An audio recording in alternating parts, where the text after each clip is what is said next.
Chapter 1177. The husband and wife chatted openly along the way.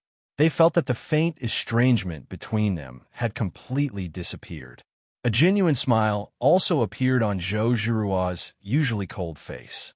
Because they had been out for too long, Song Qingshu hurried to the Jia residence after sending Zhou Zhiruo back to the Hongxiu courtyard. Looking at his back as he left, Zhou Zhiruo suddenly thought of the overbearing woman in the Forbidden City. She could not help but have a headache. She was really a strong opponent. Dongfang Muxiwe had the help of Blue Phoenix, Chu Fian, and Jio had Xia Qingqing. If they really fought in the future, she would not have any advantage. Thinking of the friendship between Jio and Xia Qingqing, Zhou Zhiruo could not help but feel a little jealous. She wondered how she could find such a close sister. Speaking of which, Jio and Xia Qingqing were love rivals like fire and water. She did not expect them to be so close, as if they were one person. Zhou Zhiruo began to think about who among the many beauties around her husband could become her close comrade. She did not know why, but when the name of Zhao Min suddenly jumped out, her expression instantly became extremely strange. She hurriedly spat, "Baba, why did I think of her?" This made her instantly lose interest in thinking about anything else. She returned to her room with a cold face. Song Qingshu changed into Jia Bayu's appearance and rushed all the way back to the Jia residence. He found that Shirin and the other servant girls were still asleep. He could not help but secretly sigh in relief.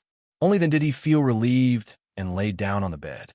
He kept thinking about how to return to the Golden Snake camp and not be discovered by the people of the Jia residence. Unfortunately, he could not think of any way. Coupled with the fact that he was too tired after a busy night, he unknowingly fell asleep. As the sun rose in the east, Song Qingshu, who was lying on the bed, suddenly opened his eyes and saw Shirin standing by the bed with a smile. "Young master, you are awake?" Shirin said as she intended to help Song Qingshu dress. "No need, I can do it myself."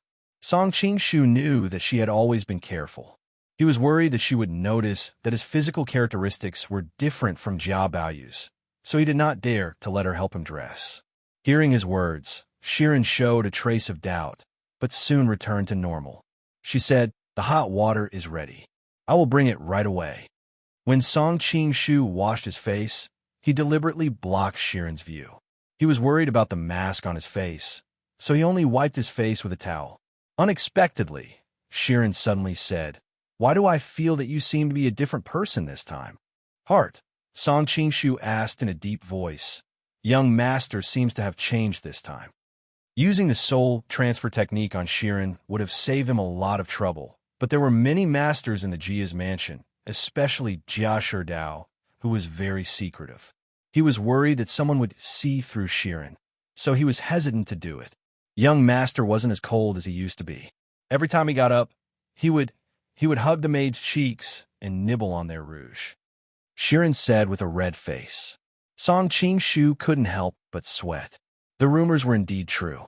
This Jia Baoyu really grew up surrounded by women. After casually saying a few words, Song Qingshu was about to go out. He knew that there were so many acquaintances in the Jia's mansion. If he stayed any longer, he was afraid that he would soon be seen through. Unexpectedly, when Shirin heard that he was going out, she was so scared that her face turned pale. "You can't do that. Master has especially passed down an order that you're not allowed to go out these days. If you go out, it will be strange if we, the maids, are not beaten to death." Song Qingshu suddenly felt a headache coming on. Then he remembered that Jia Sherdao had said something similar to him the night before. The main thing was that he hadn't found out who the mastermind of the assassination was, and he was worried that Jia Sherdao would be in danger again. But when he thought about how he had to stay in the garden to deal with a bunch of women who were familiar with Jia Baoyu, Song Qingshu felt his head swell even more. But he couldn't force his way out. First, it would cause too much of a commotion. Second, he couldn't bear to harm a bunch of innocent maids. Just when he didn't know what to do, a man's voice suddenly came from the gate of the garden. "Baoyu, Baoyu, I'll take you out to have some fun." The man's voice was very loud, and his tone was very rude. The maids in the room were all startled. Even Shirin couldn't help but curl her lips and murmur in a low voice, "Local bully is here." Local bully? Shirin's voice was very low. Even if he was next to her, he might not have been able to hear it. But with his current cultivation, even the sound of a mosquito landing on the ground couldn't escape his ears. Song Qing-shu wasn't very familiar with Dream of the Red Chamber, but he vaguely remembered such a unique character. Local bully Xue Pan, Xue Baochai's brother. Because his father died when he was young, and his widowed mother spoiled him, all he could do was play cockfighting, ride horses, and go sightseeing. Although he had gone to school, he only knew a few words. However, he was most famous for being envious of the cold prince, Lu Xianglian's good looks, and had developed evil intentions towards him. In the end, he was beaten into a pig's head. Although Lu Xianglian's name was feminine, he was a genuine man. As Song Qing-shu was lost in thought, the man walked in. As soon as he entered, he pulled Song Qing-shu out. "Let's go. There's a game outside, and you're the only one left." Song Qing-shu looked at the man and noticed that he had handsome eyebrows and bright eyes. He had a dignified appearance, which was to be expected. After all, he was Xue Baochai's brother. How could his appearance be lacking? But for some reason, he exuded a wretched and roguish aura from head to toe. What a waste of his good looks. Shirin, who was standing to the side, grew anxious. She stepped forward and pulled Song Qing-shu back. "Young Master Xue, Master has given strict orders not to let you out. Aren't you making things difficult for us?" Xue Pan's eyes roamed over Shirin's body, and she couldn't help but shrink back. He chuckled. "Hey, I was wondering what was going on. Don't worry, I've already spoken to my aunt. She's already agreed." Xue Pan and Xue Baochai's mother were sisters, both in the Linchuan Wang clan. Her brother was the current imperial commander, Wang Ziding, which was why Xue Pan addressed Jia Baoyu's mother as his aunt. Song Qing-shu was secretly delighted. He had been worried that he wouldn't be able to find an opportunity to go out. Now that local bully had come knocking on his door, Song Qing-shu didn't care whether he was telling the truth or not. He immediately put his arm around Xue Pan's shoulder and walked out of the residence, leaving Shirin staring at him alone. In truth, Song Qing-shu had wrongly blamed Xue Pan. Xue Pan had indeed asked Madame Wang for her permission, and she had indeed agreed. The reason for this was that the guests were all sons of high-ranking officials. Madame Wang wanted Jia Baoyu to become familiar with them, as it would be beneficial for her in the future. After leaving the Jia residence, Song Qing-shu was thinking of finding an opportunity to shake Xue Pan off. Unexpectedly, a group of people was already waiting outside. When they saw them, the two leading the group came up to greet them, "Brother Jia, Brother Xue." Song Qing-shu raised his head and saw that one of them was extraordinarily valiant, while the other had the appearance of a boy and a girl. Song Qing-shu secretly clicked his tongue. If it weren't for his rich experience in the pugilistic world, he might have thought that the person before him was a girl in disguise. He didn't know them, and he was worried that he would give himself away, so he just went along with what they were saying. Fortunately, Song Qing-shu had already mastered the art of dealing with people. As they walked and chatted, he quickly figured out who they were. The valiant man was called Feng Xing, the son of the mighty General Feng Tang. Feng Tang was the commander of the Sun Holding and the Sky Martial Armies, and he was a powerful figure in the front of the palace.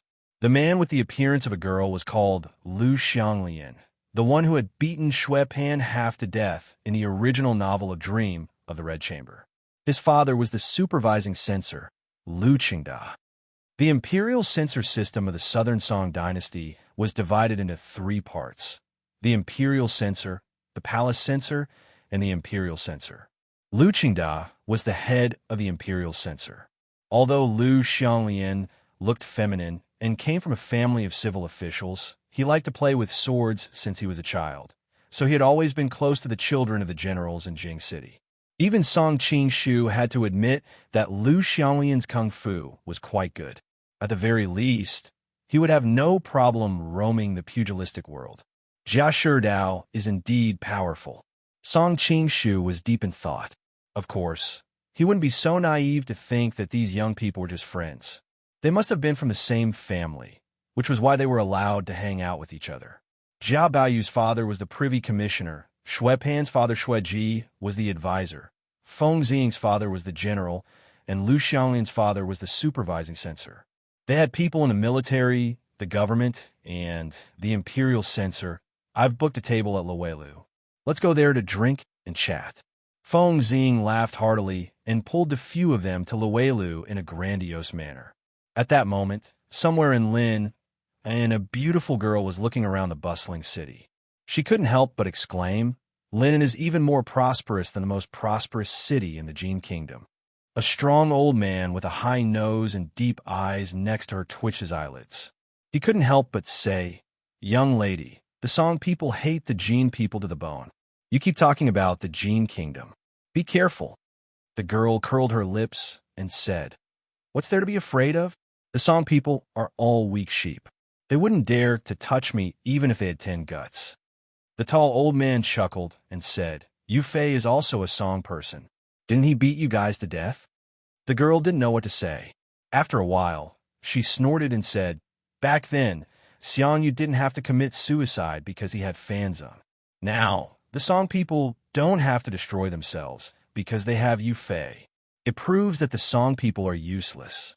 Sooner or later, this great country will belong to the Jin Kingdom." The tall old man's face twitched. He said gloomily, "You are so heartless. We don't know if Song Qingshu is still alive. Why don't you worry at all?" The girl smiled and said, "Because I believe in him. He is so smart and so capable. I'm sure he can turn this into a blessing." The tall old man looked worried. He said, "I'm not as optimistic as you. I'm not sure if I can cure the poison of the golden ripple flower." The beautiful girl was surprised. "Even Tong Tong's Western poison can't be cured?" The tall old man said proudly, "There's no poison in this world that I can't cure. But I've only heard of the golden ripple flower. I need to see it with my own eyes to make a correct judgment. How about this? I'll go and find out the news first. You wait for me at Luwelu by the West Lake." With that, a white shadow flashed and disappeared. Chapter 1178. However, when she thought of Song Qingshu's abilities, the bright and beautiful young woman's mood instantly became better. Back then, he was able to summon clouds and rain with a flip of his hand in Jin Kingdom. How could this little crisis be difficult for him? Her entire spirit instantly became better. Ever since Song Qingshu's mishap, his family and friends were all worried. Most people were pessimistic about whether or not he would be able to get out of danger. They didn't expect that she, a friend who wasn't that close to Song Qingshu, guessed closer to the truth. The bright and beautiful young woman was attracted by the bustle of Linen City and bounced around the stalls on the side of the street. Very quickly, the people nearby noticed this young woman who was like a little fairy. The women revealed envious gazes while the men stared unblinkingly. The bright and beautiful young woman slightly furrowed her brows. Although she was a bit playful, being the focus of everyone's gazes, how could she have any interest in shopping? She pouted and snorted before turning around to leave. Because she used her qigong, the people nearby only felt their eyes blur for a moment before they lost sight of her. The men in the crowd all sighed in unison. All the stinky men in the world are the same, disgusting." Because of her mother's misfortune a few years ago, the bright and beautiful young woman didn't have a good impression of men. Forget it. Let's go to Luwelu first and wait for Western poison. If someone were to observe from a high place, they would discover that the young woman was like a butterfly dancing in a cluster of flowers. Linen City was one of the most prosperous cities in Tianxia City. The sea of people on the street was a bit exaggerated, but it wasn't an exaggeration to say that people were rubbing shoulders. However, when a young woman passed through the crowd, no one was able to touch her body. When she entered Luwelu, she was thinking a question: should I find a scarf to cover my face? Back then, her mother suffered misfortune because of her own beauty. Therefore, she was much more mature than normal young women in this aspect at a young age. Isn't this little sister Zhongjie? It truly is fate that brings us together from thousands of miles away. A teasing voice suddenly came from not far away. Although the tone was a bit strange, the voice was extremely moving. The beautiful girl was none other than Wanyin Zhongjie of the Jin Kingdom. When the news of Song Qingshu's death spread, people like Ajio, Xia Qingqing, and Dongfang Mushiwe were not the only ones who were worried. The women of the Jin Kingdom, who were led by Gubai, also turned pale. They even had the thought of sending troops to Yangzhou. Fortunately, Ouyang Feng was calm enough to dissuade the group of crazy women at the critical moment. They also realized that if Song Qingshu was fine, he would expose his deliberately hidden strength in advance. After some discussion, they decided to send Ouyang Feng to Jiangnan to investigate the whereabouts of Song Qingshu. Song Qingshu was in danger because he was poisoned, and Ouyang Feng, nicknamed the Western Poison, was the most suitable candidate. The women were also prepared to come, but Gubai needed to use Wanyin Shui's appearance to keep watch in the palace. Tajkis had to pretend to be Tang Kuobian. Wanyin Ping had to stay in the palace to look after her sister, and Pu Cha and Xiu Chao were not considered on the same side. In the end, Wanyin Zhongjie volunteered to come. First, Wanyin Zhongjie's martial arts were not bad, and she was also quick-witted. To a certain extent, she could be Ouyang Feng's assistant. Second, Wanyin Zhongjie and her daughter had taken Song Qingshu's 3 corpses brain divine pill. If Song Qingshu died, the two of them would not live either. Therefore, among the people in the world who did not want Song Qingshu to die the most, she was definitely at the top. After some discussion, the women finally decided to send her to accompany Ouyang Feng to rescue Song Qingshu. Hearing a somewhat familiar voice, Wanyin Zhongjie looked towards the direction of the voice and saw an extraordinarily handsome young master sitting near the window, gently fanning himself with a folding fan. The fan in his hand had a handle made of white jade, and the hand holding the handle was so white that it was almost transparent. 2 wretched-looking old men stood by his side, their eyes shining brightly. Obviously, they were top-notch experts. Wanyin Zhongjie groaned inwardly. How could it be so coincidental to run into this woman here? Miss, you must have mistaken me for someone else. Wanyin Zhongjie cupped her hands and turned to leave. Unexpectedly, a chopstick suddenly stuck into the pillar in front of her, forcing her to stop in her tracks. The jade-like young master picked up the teapot and began to pour tea. Only when the teapot was full did he chuckle and say, "If you've mistaken me for someone else, how would Miss Zhongjie know that I'm a young lady?"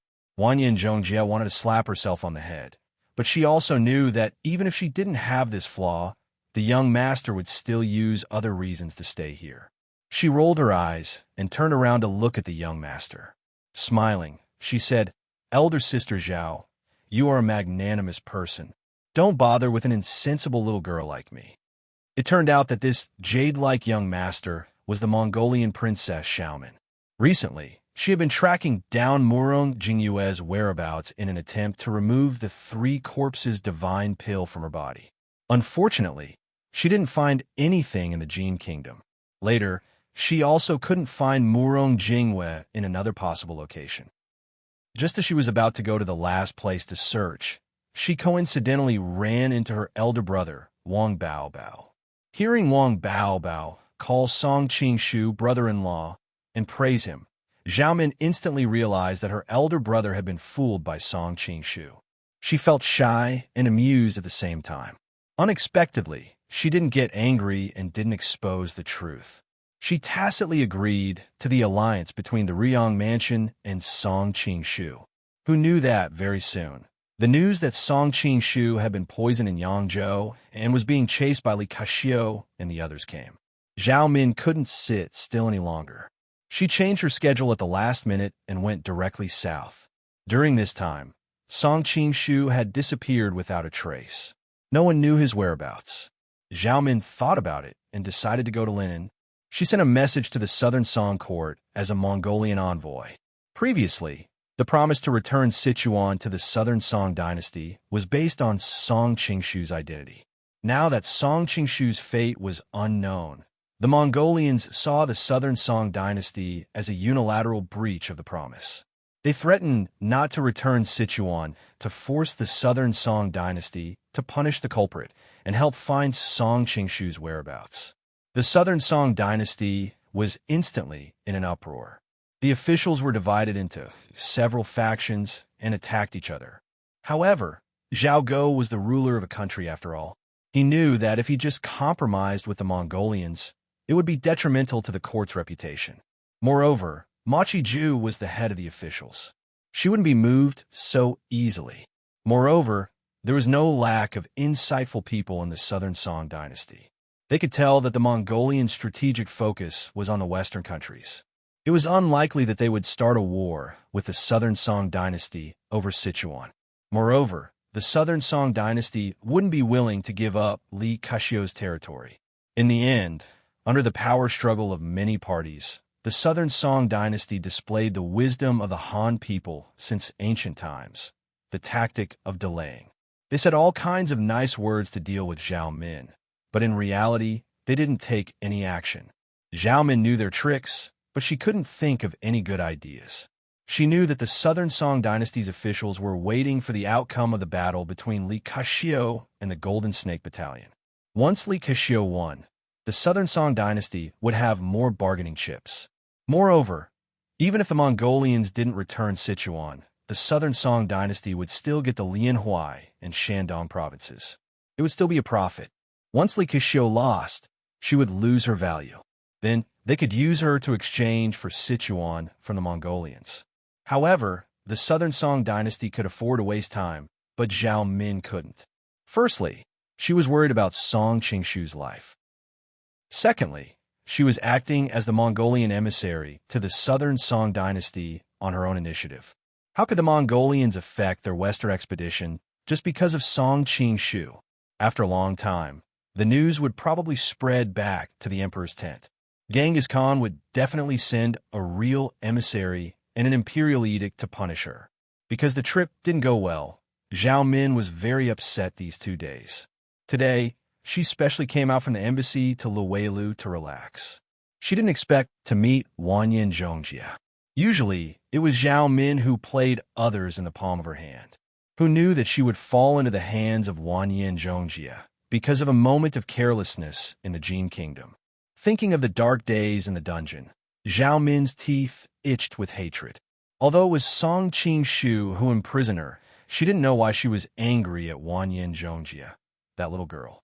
Hearing the other admit defeat, Zhao Min was slightly happy, but at the same time, she became vigilant. Last time, she was deceived by her innocent and harmless appearance. Immediately, she said lightly, "Your Excellency is magnanimous? Sorry, I'm just a woman. Women are always narrow-minded." Mr. Liu, Mr. He, scratch her face. The diners in the restaurant were watching a good show, so they happily watched from the sidelines. But when they heard Zhao Min's words, they all felt a chill in their hearts. This young Master White Jade was too ruthless. How could he scratch such a beautiful little girl's face just like that? He Biweng's body flashed, and he opened his large hand to grab Wanyan Zhongjia. Lu Zhanka didn't move immediately. Instead, he smiled and said, "Princess, it would be a pity to scratch such a beautiful face. Why don't you let me handle her?" Zhao Min knew that Lu Zhanka was a lecher by nature, so she couldn't help but feel disgusted. She was about to scold him when she suddenly remembered how Wanyan Zhongjia wandered around Song Qingshu in the Jin kingdom. She immediately changed her mind and said, "All right, as long as you can catch her." "All right." Lu Zhanka was overjoyed. His fighting spirit soared as he flew toward the center of the battle. Wanyan Zhongjia's martial arts skill was not bad, but that was only among the younger generation. How could he be a match for the elders of the Wulin world like the Xianming elders? Fortunately, Lu Zhanka's lecherous behavior delayed him for a moment, and he didn't attack together with He Biweng, giving Wanyan Zhongjia a chance to escape. The reason why the Xianming elders shook Jianghu was largely because when they joined forces, their power would increase exponentially. Even a top-notch master like Zhang Wuji would find it difficult to deal with them. But if the two of them were separated, they would still be considered top-notch masters in Jianghu, but their power would be far inferior when they joined forces. He Biweng's cultivation base alone wasn't high enough to give Wanyan Zhongjia a crushing advantage. Wanyan Zhongjia found an opening, and his figure suddenly flashed fleeing toward the door with a speed twice as fast as what he showed just now. Over the past year, He Biwing had lost face in front of Zhao Min many times. He Biwing thought that in the past he had met a freak like Song Qing-shu. That was one thing. But if this time he could not even catch a little girl, how could he raise his head in front of Junju in the future? Thereupon, with a loud shout, he dashed toward the door. Feng Xing, Xue Pan, and the others had too many subordinates. Along the way, Song Qing-shu didn't find an opportunity to slip away. Unknowingly, he had arrived at the door of Lu Wailu. Chapter 1179. The group of people chatted as they walked into Lu Wailu. Who would have thought that someone would suddenly rush out from inside? Song Qing-shu reacted, but he remembered Jia Baoyu's foppish appearance. He couldn't reveal his martial arts, so he pretended not to react and stood there in a daze. Who would have thought that Wanyan Zhongji's attention was completely focused on the Xianming elders behind her? In addition, she rushed out too fast. By the time she realized that there was someone in front of her, it was already too late. She plunged headfirst into Song Qing-shu's arms. If an ordinary person had been hit by her at such a speed, they would have broken at least 1 or 2 ribs. However, Song Qing-shu's body was protected by his Jinqi, so most of the force was dissipated in an instant. Because he was afraid of hurting her due to the recoil, Song Qing-shu subconsciously reached out to support her. Who would have thought that Wanyan Zhongji's reaction would be so fast? Sensing that she had bumped into someone, she subconsciously changed direction and ran to the side. Who would have thought that she would bump into Song Qing-shu's outstretched hand? Song Qing-shu had a strange expression on his face when he felt a soft and soul-stirring sensation in his palm. This time, he didn't have any intention of taking advantage of her. Who would have thought that she would take the initiative to bump her chest into his palm? Wanyan Zhongjie looked down at the wolf's claw on her chest and almost fainted from anger. A murderous look flashed in her eyes. Suddenly, the Xianming elders shouted. She rolled her eyes, and an idea came to her mind. "Young master, save me. These bad people are bullying me." Wanyan Zhongjie's expression changed very quickly. She immediately pretended to be a weeping beauty, looking very pitiful. Song Qing-shu secretly sneered. Although she spoke so pitifully, she quietly hid behind him and unknowingly used him as a shield. Unfortunately, her acting was too real. No one in this group of people saw anything wrong. However, Song Qing-shu wasn't angry. At this time, he had already recognized Wanyan Zhongjie. Naturally, he couldn't sit by and watch her fall into the enemy's hands. He just felt strange. Why would this girl appear in Linen City? At this time, the other young masters finally saw Wanyan Zhongjie's appearance. Their faces were filled with amazement. They thought to themselves, "This little girl is so young, yet she's already so beautiful. What will she be like when she grows up?" Feng Xing and Lu Xianglian were fine, but Xue Pan was almost drooling. After hearing Yan Zhongjie's pitiful words, he immediately smiled and said, "Little girl, don't worry. Big brother will protect you." While speaking, he stood in front of the Xianming elders and arrogantly said, "Hey, you 2 old farts." Before he could finish, he was kicked flying by He Biwing. If He Biwing did not think that they were in Linen and did not want to stir up some big trouble, he would have used the Xianming divine palm to greet Xue Pan. Seeing this, Feng Xing and Lu Xianglian were furious. Their temperaments were not as impetuous as Xue Pan's. Originally, they wanted to ask what had happened, but they immediately saw Xue Pan being kicked to the side and unable to get up for a long time. Young masters of noble families like them usually liked to group together. If they couldn't regain their face after being hit by Xue Pan, how would they be able to mingle in the circle in the future? Feng Xing and Lu Xianglian attacked at the same time, one with a fist and the other with a sword. One of them came from a family of generals, while the other liked to play with swords and sabers since childhood. Both of them had a good foundation in martial arts. With the 2 of them working together, they were able to successfully block He Biwing. Song Qing-shu shifted his gaze to Xue Pan. It turned out that He Biwing had kicked Xue Pan onto a table and was now lying in a pile of sawdust, crying out in pain. His entire body was bruised and swollen like a pig's head. As expected of a local bully, Song Qing-shu laughed involuntarily, thinking that this fellow looked like Zhao Yun but acted as impetuous as Zhang Fei. No wonder he had such a nickname in the original work. However, he was not in the mood to care about Shui Pan. Instead, he looked inside. The Xianming elders had always been by that person's side. Now that the Xianming elders were here, what about her? This time, the heavens did not disappoint him. When he saw Zhao Min sitting by the window dressed as a man, a faint smile gradually appeared on Song Qingshu's lips. By this time, the battle had come to an end. Although Feng Xing and Lu Xianglian's martial arts were not bad, how could they compare to He Biwang? Moreover, Lu Zhanke had immediately joined the battle. The two of them were quickly kicked to the ground, their limbs facing the sky. They were in an extremely sorry state. Are you all blind? Attack! Feng Xing's father was a divine general, an important figure in the army. He had never suffered such a loss since he was young. He immediately scolded the attendants next to him. The attendants following behind him seemed to wake up from a dream. One by one, they shouted and charged forward.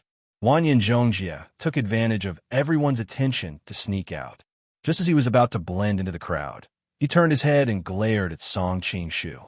Only when he committed the appearance of this man who had taken advantage of him to memory did he snort and disappear into the crowd. Song Qingshu clearly saw the entire process, but he did not stop him.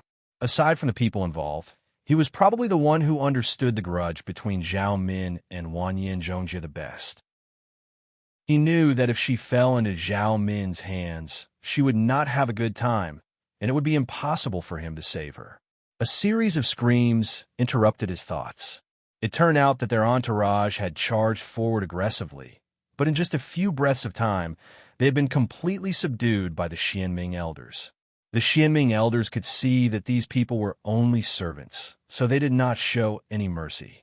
Many of them had their arms and legs broken, while the rest were lying on the ground, unable to fight. Looking behind Song Qingshu, they did not see any trace of Wanyan Zhongjia. The Xianming elders had no choice but to turn their heads to Zhao Min and apologize. Your subordinates were incompetent and let that girl escape. Zhao Min coldly snorted. The Xianming elders felt their hearts tremble. Although her martial arts were far inferior to theirs, for some reason, they were extremely afraid of this beautiful princess. Since it was this group of people who caused the girl to run away, then each of them should have one leg broken. Zhao Min leisurely picked up the teacup, but her words made everyone present feel a chill run down their spines. Feng Xing was clutching his chest. When he heard this, he could not help but become angry. How dare you? Do you know who our father is? I'm all ears, Zhao Min said with a gentle smile. Everyone present was shocked. Except for Song Qingshu, everyone else had a strange look on their faces. They were obviously not attracted to men, so why did they think this man's smile was so handsome? Feng Xing sat up straight, pointed to his companions, and said proudly, "This is the son of the current Shumi Jia. This is the son of the political affairs advisor Shui Ji, and this is the son of the supervising censor Lu Qingda. I'm not talented, but my father is the divine martial general Feng Tang." Suddenly, there was a burst of gasps in the building. These names were all ear-piercing, and any one of them could crush people to death. That jade-like young master had offended the top officials in Lin, so he was afraid that he would suffer a disaster. Unexpectedly, Zhao Min said lightly, "So what?" Feng Xing was dumbfounded. He wondered whether this person really didn't know or not. He had already used his backer, but he was not afraid at all.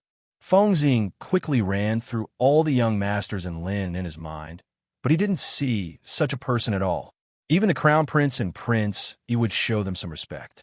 It seemed that this toy boy was a hothead from other places. Seeing Xianming elders getting closer and closer, Feng Xing finally panicked.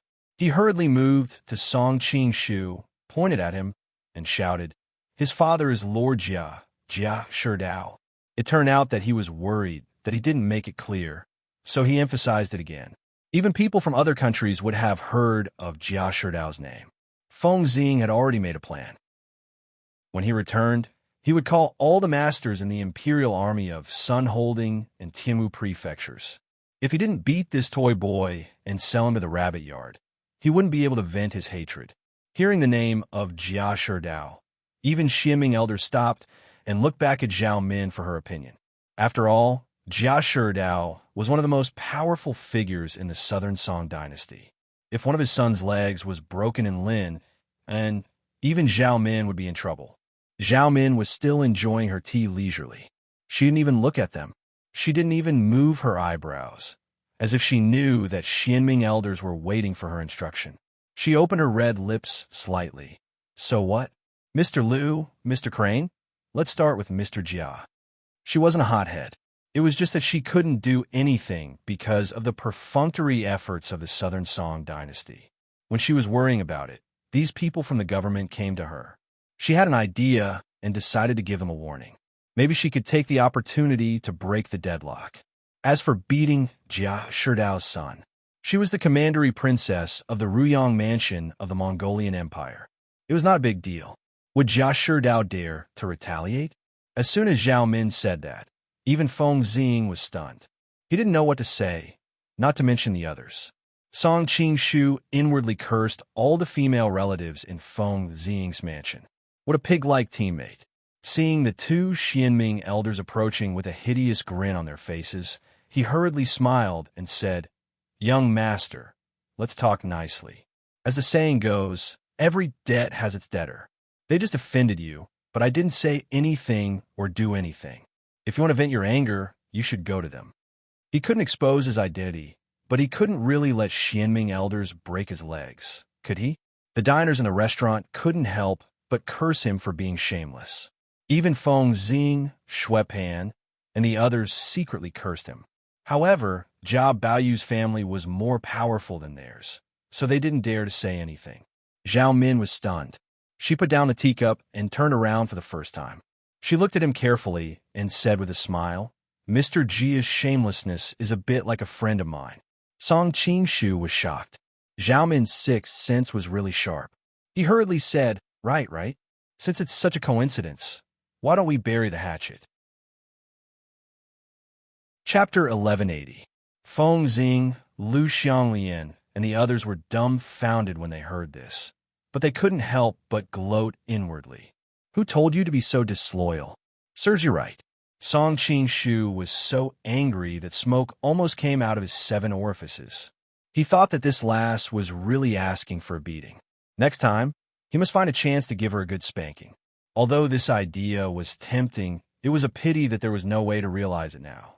Seeing the Xianming elders gradually approaching, Song Qingshu fell into a deep dilemma. With his current cultivation, he had countless ways to deal with the Xianming elders, but everyone present was smart. He wasn't sure if someone would see through him and his identity would be exposed. If that happened, all his efforts would be in vain.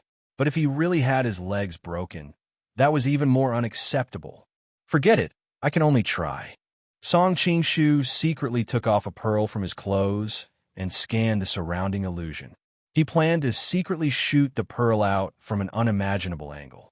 After bouncing off the wall a few times, he would finally shoot it at the Xianming elders from another angle. At that time, they would think that there was an expert hiding in the dark and thus be suspicious. Song Qingshu would then be able to avoid the disaster before him. However, this move could easily arouse suspicion. Even if the people present didn't know what was going on at the time, it was hard to guarantee that they wouldn't think of anything later. Especially since Zhao Min was more cunning than a fox, she might guess something. Seeing that the Xianming elders were only a few feet away from him, Song Qingshu's hand that was hidden in his sleeve was about to shoot out the pearl when he suddenly heard a clamor. "Where is young Master Jia?" A person dressed like a eunuch said in a soft voice. The Xianming elders suddenly stopped. It wasn't because they were afraid of this eunuch, but because they were afraid of the imperial guards behind the eunuch. Zhao Min also frowned slightly. It wasn't a big deal for her to privately teach a few officials a lesson. Although they came from prominent families, they didn't have an official position. However, these official imperial guards were different. If they were to clash with them, the impact would be great. Shui Pan had been lying on the ground pretending to be dead, but at this moment, he was as agile as a rabbit. He scrambled to the eunuch's side. Eunuch, save me. This group of country bumpkins actually dares to bully people under the emperor's feet. He opened his mouth and exaggerated the events that had just transpired. Song Qing-shu was dumbfounded. He thought to himself that he was already shameless enough just now, but he didn't expect there to be someone even more shameless. Just now, it was clearly him who had lusted after Wanyin Chongji's beauty and interfered. In the end, he had suffered and brought out his family's influence. Who would have thought that Wanyin Chongji wouldn't fall for it? However, Shuepan didn't mention that they had brought out their backer in an attempt to suppress others. Instead, it was changed to them finding out that Zhao Min and the others were acting suspiciously like traitors. For the sake of the imperial court's safety, they had gone forward to investigate. Who would have thought that the other party would start fighting because they had a guilty conscience? They were completely trying to prove that Zhao Min and the others were traitors. Glancing at Feng Xing and Lu Xianglian, Song Qing-shu couldn't help but sigh when he saw that they didn't have any objections at all. These playboys were really good at using their family's influence and were ruthless.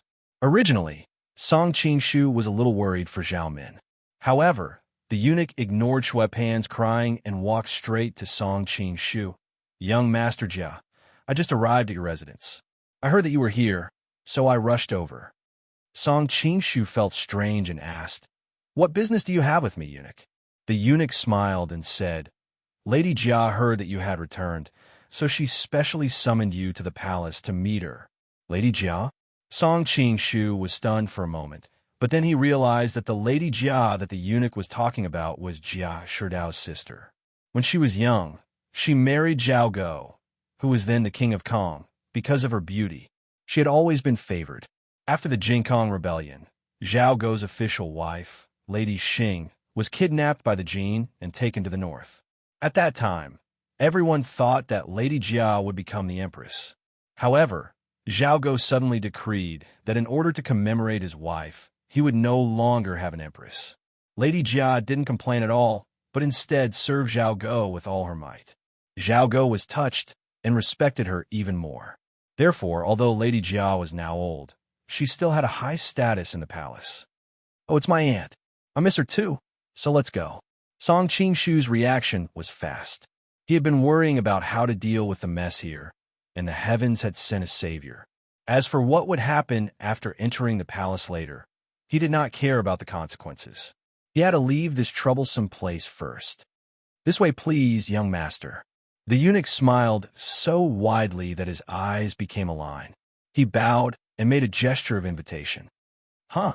Shuepan was dumbfounded when he saw that he had been treated like air. He was about to get angry when Feng Xing, who was beside him, quietly pulled him back. Don't be rash. They are following Lady Jia's orders. Shuepan still hadn't calmed down.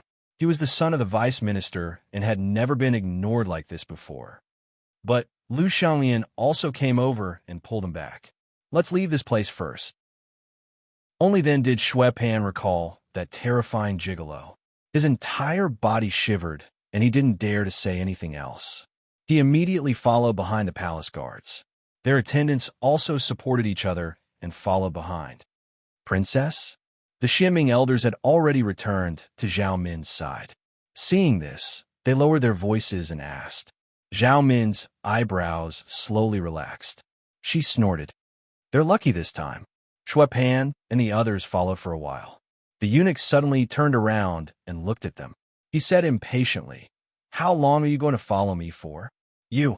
Shuepan had already been suppressing his anger. He didn't care about that person just now, but this eunuch was acting all high and mighty in front of him. He rolled up his sleeves and was about to beat the eunuch up. Feng Xing and Lu Xianglian hurriedly stepped forward and held him back. They then said to the eunuch, Eunuch, please don't take offense. We will leave now. Remembering that they were all friends, Song Qing-shu put himself in their shoes. It would be too strange if Jia Baoyu remained silent. Thus, he stepped forward to smooth things over. Eunuch, they're only seeing me off. Feng Xing and Lu Xianglian also took the opportunity to agree. Baoyu, we will see you off here. Let's meet again when we have time. Song Qing-shu nodded. After bidding them farewell, he followed the eunuch back to the imperial palace. Lu Xiangyan suddenly said as she watched them leave. Which eunuch is this eunuch subordinate? Why don't I have any impression of him? Shui Pan spat. It would be strange if I had any impression of him. He definitely didn't recognize us. Otherwise, he wouldn't have dared to be so arrogant. Feng Ziying smiled. There are at least 8,000 eunuchs in the imperial palace, and there are bound to be some we haven't seen before. Let's not let this matter spoil our mood. Let's find another place to drink. Shui Pan angrily said. How can I be in the mood to drink until I get back at him? I will go back and gather the experts in the residence. If I don't sell that pretty boy to the rabbit house today, I will no longer be called the little tyrant. I will be called local tyrant. Feng Ziying also chuckled. How can we trouble Brother Shui with such a matter? I will immediately go and pick some experts from the Imperial Army. We will definitely teach that guy who is neither a man nor a woman a lesson. Only then did Shui Pan's anger turn to joy. The group of people put their arms around each other's shoulders and headed for the military camp. As for the experts they gathered at Luelu, they discovered that Zhao Min had long since disappeared. Song Qing-shu followed the eunuch into the imperial palace through a side door. His heart was suddenly filled with emotion. In the past few years, he had been to all the imperial palaces of the various countries. Now, entering the imperial palace was no different from returning home. Although it was his first time visiting the imperial palace of the Southern Song dynasty, with his experience in the forbidden city of the Qing Kingdom and the Jin Kingdom's imperial palace, he roughly scanned the surroundings and had a rough idea of the imperial palace of the Southern Song dynasty. The only difference was that the forbidden city and the Jin Kingdom's imperial palace were grander. The imperial palace of the Southern Song dynasty was more than beautiful, but lacking in grandeur. This was probably a microcosm of the various countries in recent years. The imperial guards stopped outside the city. Next, the eunuch continued to lead Song Qing-shu through a few palace gates. Then, a palace maid led the way.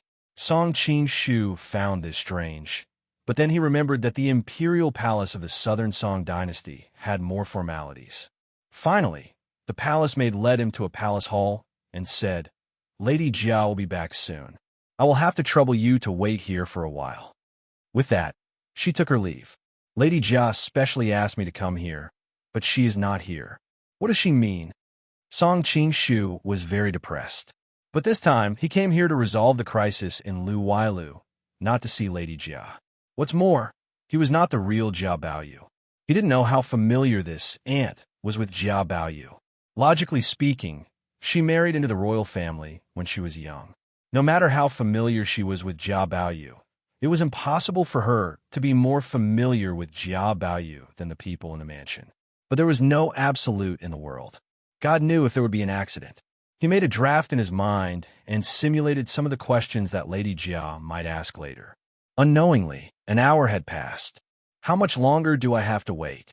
Just as Song Qing-shu was getting impatient, there was a noisy sound of footsteps at the door. She's finally back. Song Qing-shu pulled himself together and tried to figure out Jia Baoyu's mentality. He bowed respectfully and waited to welcome his aunt. Strange. Why is there only one person coming in? Why have all the palace maids left? Song Qing-shu didn't need to raise his head to look. He could clearly see the situation outside with his ears. Is this Lady Jia drunk? Why is she walking unsteadily? Song Qing-shu found that the footsteps of the woman who came in were a bit messy. He was even more puzzled. He casually said, Nephew greets aunt. Then he raised his head to look. Who knew that what came into view was not the old Lady Jia that he had imagined, but a delicate young girl with blurred eyes. This wasn't what surprised Song Qing-shu the most. What surprised him the most was that he happened to know the young girl in front of him. She was a Yuanji who didn't care about her reputation as a woman to save him in Yangzhou. Li Yuanji had a strange temperament. Usually, if she wasn't dressed as a man, she would dress in a clean and simple style. But today, she was wearing a brightly colored palace dress. The collar of the palace dress was slightly wide, deliberately revealing her snow-white and delicate neck. It made her look noble and elegant, and at the same time revealed a hint of charm. Chapter 1181. Song Qing-shu was stunned. What's going on? Looking carefully, he saw that Li Yuanji's eyes were blurred, and she was obviously in a state of confusion. Song Qing-shu was suspicious of Do Songsheng. Wasn't Li Yuanji sent by my father to the southern Song dynasty to marry? How could she appear here? But he soon realized that Li Yuanji should have arrived in Lin long ago, and she was originally sent by Li Kaxiu to compete for the position of empress. So it was not surprising that she appeared in the palace. But it was strange that she appeared here at this time. Didn't Jia Fei summon me to the palace? Song Qing-shu's mind raced as he hypothesized countless possibilities, but he rejected every single one of them. While he was in a daze, Li Yuanji had already taken off her palace dress, leaving only her undergarments. Song Qing-shu hurriedly stepped forward and grabbed her hand to check her pulse. He couldn't help but frown. The aura in her body was scattered. It was obvious that she had been drugged. Song Qing-shu had watched TV dramas about palace infighting in his previous life. Although he knew that there was no war in the harem, it was a TV drama after all. After coming to this world, he had many confidants, but because of his strength, there was no trouble in the harem. Now, this was the first time he had personally experienced the horror of palace infighting. Although he didn't know the ins and outs, Song Qing-shu could roughly guess that Li Yuanji's current situation must be caused by the infighting in the harem. Her father had a large army and could be said to be the most popular figure in the southern Song dynasty recently. She also had the help of the capital of the imperial court, Machi-shi. Even if she was ugly, she would not be underestimated, not to mention that she was beautiful and sweet. Many people in the imperial court regarded her as the most likely candidate for the new empress. Who was targeting her? Given their past relationship, Song Qing-shu naturally could not sit by and do nothing, not to mention that Li Yuanji had made such a great sacrifice to save him not long ago. No matter how he thought about it, the person behind the scenes was most likely Jia Fei. After all, before Li Yuanji came, she was the most likely candidate to succeed the empress. When Li Yuanji came, Jia Fei suffered the greatest impact, so it was reasonable for her to take action. However, Song Qing-shu could not understand why Consort Jia would choose her own nephew to complete this conspiracy out of all the people she could have chosen. She would not be able to escape responsibility after the truth was revealed. Just as Song Qing-shu was puzzled, Li Yuanji felt the masculine aura of the man beside her and involuntarily wrapped around him. Her eyes seemed to be flowing with a strange light as she whispered in a sweet voice, "Brother Song." Song Qing-shu was shocked. How could she recognize him when he was disguised like this? However, he quickly realized that he was worrying too much. Li Yuanji had long since lost consciousness, and she was only mumbling nonsensically. Song Qing-shu had originally thought that Li Yuanji loved Yu Yutong the most, but he hadn't expected her to call out his name at this critical moment. He was deeply moved and subconsciously responded with his original voice, "Little sister Yuan, brother Song, you're all right." That's really great. Li Yuanji's eyes were covered with a trace of moisture. It was obvious that she was not fully conscious and was only subconsciously replying, "I'm sorry, I'm really sorry. I didn't know that my father would do that." There was a sobbing tone in her voice as she hugged Song Qing-shu tightly. Song Qing-shu tried a few times, but he could not break free. He was worried that he would hurt her if he used too much force, so he simply let her hug him. He reached out and patted her back to comfort her. "I know. It's not your fault." Li Yuanji suddenly raised her head and stared at him with her watery eyes. "Brother Song, can you forgive my father for my sake?" Song Qing-shu frowned slightly and did not immediately answer her. It should be known that Li Kaxiu had gone too far this time. If he forgave her, how could he convince the public in the future? More importantly, it would cause his enemies to think of ways to deal with him in the future, because they knew that even if they failed in the end, they would still be forgiven. At the end of the Sui dynasty, the world was in chaos. In the later period, the most powerful force in the West was the Li Tang dynasty, and the most powerful in the East was Do Jinda. At that time, every time Do Jinda captured a general of the Li Tang dynasty, if the other party swore not to surrender, Do Jinda would praise his subordinates and finally released them. This won Do Jianda a great reputation, so much so that after his death, many people in the world still remembered him. However, Song Qingshu sneered at Do Jianda's behavior. In Do Jianda's mind, he was so generous that the generals of the Li Tang dynasty should feel his sincerity and scramble to serve him. But in fact, because of his excessive generosity, the generals of the Li Tang dynasty would persist to the last soldier every time they fought against him. The generals of the Li Tang dynasty thought that since they would eventually fall into his hands, they might as well fight to the death. On the one hand, they would be loyal to the Li Tang dynasty, and on the other hand, they could get Do Jianda's praise. Contrary to Do Jianda, the Mongols and the Qing dynasty were extremely cruel when they swept the world. As long as one person dared to resist in the city they attacked, they would slaughter everyone in the city after the city was broken. As a result, most cities surrendered at the sight of the wind. Generosity was exchanged for defeat and death, while cruelty easily obtained everything. History was so ironic. Song Qingshu naturally did not want to be Do Jianda, so in the face of Li Yuanji's plea, he was silent. Seeing that he refused to respond, Li Yuanji suddenly cried, "Brother Song, I know my father is sorry to you." Song Qingshu sighed and was about to comfort her. Unexpectedly, Li Yuanji suddenly said, "I will compensate you for my father." As soon as her voice fell, her sweet lips pressed on his. Feeling her immature and clumsy movements, Song Qingshu was angry and funny at the same time. He gently pushed her away and said softly, "You are you. Your father is your father. I can distinguish between you and your father. Your father's actions will not affect my image of you in my heart. But I can't tell." Li Yuanji suddenly shouted. Then she bit her lips and looked at him in a daze. "But he is my father after all." Song Qingshu could only remain silent. Seeing that he was indifferent, Li Yuanji seemed to lose all her strength. She lay in his arms and cried, crying very sadly. Feeling her trembling shoulders, Song Qingshu could only gently pat her back, trying to ease her mood. After crying for a long time, he heard Li Yuanji suddenly say, "Brother Song, can you promise me one thing?" This. Song Qingshu looked like he was in a difficult position. Li Yuanji smiled bitterly. "Don't worry, I won't ask you to forgive my father." "Okay, I promise you," Song Qingshu said in a deep voice. Because she had saved his life in Yangzhou, he should agree to any condition.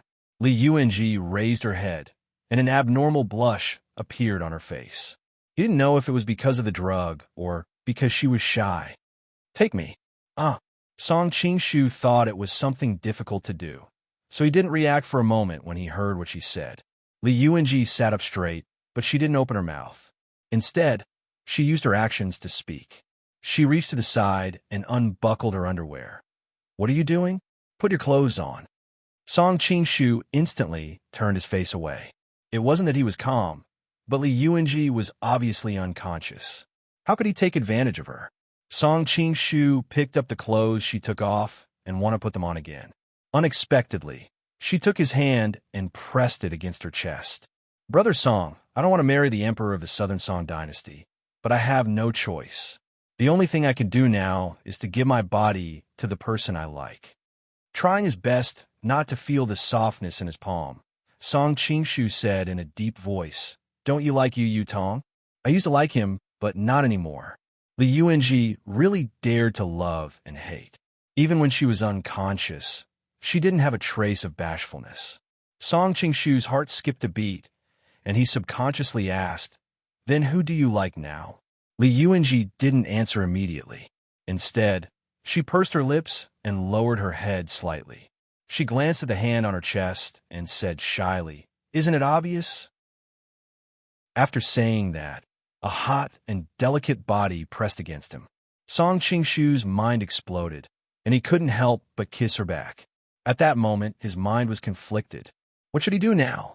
The person hiding in the dark wanted to make Li Yuanji marry a strange man, but because he had changed his appearance, Li Yuanji seemed to have mistaken him for someone else, but in fact, she wasn't the wrong person. In fact, he had other ways to get rid of the love poison in Li Yuanji's body, but after thinking about it again and again, he chose the most direct and effective method. On the surface, Li Yuanji would be in danger after losing her virginity, but in the long run, this would actually protect her. Although Li Yuanji was mischievous, she was still too young. How could she be a match for those experienced women in the palace? Today's incident was the best proof. Song Qingshu could save her once. But how could it be so coincidental that he would appear in time every time Li Yuanji was in danger? Rather than guarding against a thief for 1,000 days, it was better to let the thief forget about her. Once Li Yuanji was no longer a virgin, the women in the Southern Song Palace would naturally not treat her as an enemy. She would actually be safer. Li Yuanji had a father with a lot of troops as her backing. Even if something like this happened, Zhao Guo would weigh the pros and cons and not do anything to her. He would most likely suppress the whole thing. Of course, the marriage would naturally not be mentioned. No man would be willing to be cuckolded, especially when he was the emperor. Of course, all of this was on the premise that Li Yuanji herself was willing. If he hadn't heard her reveal her true feelings, Song Qingshu would never have made such a decision for her. The young and energetic girl in his arms kept twisting. Very quickly, Song Qingshu couldn't think rationally. But what happened next didn't require any rationality. He just followed a man's instincts. He gently picked Li Yuanji up and walked towards the phoenix bed. He felt as if all the bones in the girl in his arms had melted. Song Qingshu's breathing also became heavier. The decorations on the bed were very exquisite. It could be seen that the owner's status was not ordinary. Song Qingshu knew that Li Yuanji had just entered the palace and couldn't have received such grand treatment. This bed must have belonged to an extremely favored concubine in the inner palace. But at this critical moment, Song Qingshu didn't have the mind to care about who the original owner was. He fell down with the girl in his arms. In the instant he fell, he even put down the curtain. Not long after, the sound of the phoenix bed swaying and the girl's soft humming formed a beautiful melody. The entire garden was empty, and it made the celestial music that came from the room even more alluring. Chapter 1182. Li Yuanji felt that she had a very, very long dream. In the dream, something extremely shameful happened. She wanted to wake up, but she was greedy for that feeling that she had never felt before. That feeling became more and more real, not like a dream at all. Li Yuanji suddenly realized that there was really a person on top of her. This was not a small matter, and she quickly kicked that person.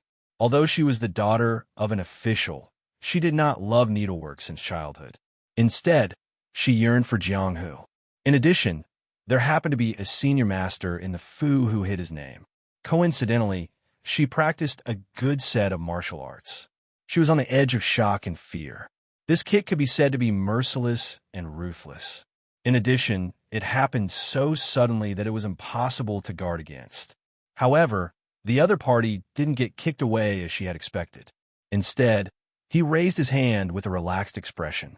His movements were obviously extremely slow in Li Yuanji's eyes, but he managed to catch her smooth ankle first, even though he started later. Song Qingshu laughed. Women are really fickle. Just now, you were so gentle and obedient, but now you turn against me. Unfortunately, he was wearing Jia Baoyu's mask. In Li Yuanji's eyes, his smile was extremely wretched, shameless. Li Yuanji did not know why this happened, but her many years of experience in Jianghu told her that this person must have used some despicable method to defile her. Once she thought of the purity that she had preserved for more than 10 years being taken away by a strange man, Li Yuanji could not help but feel sorrow. She wanted to tear the man in front of her into pieces. She tried to pull her leg back, but it did not move at all. She felt as if she was being held by an iron hoop. Li Yuanji quickly realized how embarrassing this position was. Embarrassed and angry, she said, "Let go." Seeing her face flush red, her long and charming eyes filled with anger, Song Qingshu's love for her rose, but he couldn't help but want to tease her a little. "If you promise not to kick me later, I'll let go." Li Yuanji had always been strange. Even after such a thing happened, she did not seek death like other women. Instead, She suppressed the anger in her heart and sweetly said, "Okay." Her smile seemed to be glowing. No man could resist the sweet smile of a young girl. Even Song Ching-shu, with his current cultivation, was momentarily dazed. His grip was no longer as tight as it was before. Li Yuanji had been waiting for this moment. She immediately pulled her leg back and picked up the golden hairpin by the bedside. Using the Wudong golden needle technique, she pierced it into the other's chest. The sweet smile on her face had long disappeared and was replaced by a cold expression. Song Ching-shu was shocked, not because the other person was ruthless, but because he felt sorry for her. He seemed to have gone too far with the joke. With a few gentle strokes of his fingers, Li Yuanji suddenly felt her wrist go numb. She could no longer hold on to the golden hairpin. Seeing that she was still unwilling to give up, Song Ching-shu directly pulled her into his arms. "I'm sorry for scaring you. Yuanji, it's me." Li Yuanji was in his arms, and she wanted to die together. But suddenly she heard, but how she, sensing that she was in a daze, Song Ching-shu gently pushed her in front of him and took the mask from her. "Big brother Ching-shu?" Li Yuanji's delicate body trembled. She couldn't help but pinch his cheeks. After confirming that it was not someone else in disguise, she said, "Is it really you?" Song Ching-shu smiled and said, "It's really me." Li Yuanji was surprised and said, "How did you escape? I thought you—" "It's a long story, but it's all because you saved me in Yangzhou. If it weren't for you, I would have died a long time ago," Song Ching-shu said, full of emotion. Li Yuanji was embarrassed when she thought of how she had said in front of so many people that she was pregnant with a child. But she quickly thought of something. She pursed her lips and stared at him. "Is this how you repay me?" Even though Song Ching-shu was thick-skinned, he was also embarrassed at this time. He didn't know how to explain the whole thing. Could he say that he saw that she was poisoned by love, so he didn't hesitate to sacrifice his innocence to save her? Song Ching-shu felt that if Li Yuanji heard this, she would definitely slap him. While he was struggling, Li Yuanji spoke first. "Forget it. It's better if it's you than another man. I was really scared just now." After saying that, she patted her chest, looking like she had just recovered from the shock. Song Ching-shu was stunned. Wasn't she a little too open-minded? Aren't you angry?" Li Yuanji snorted. "If it were another man, I would want to kill him, but you." She looked up and said sweetly, "I'm not angry." Song Ching-shu's heart felt like it had been hit by a heavy hammer.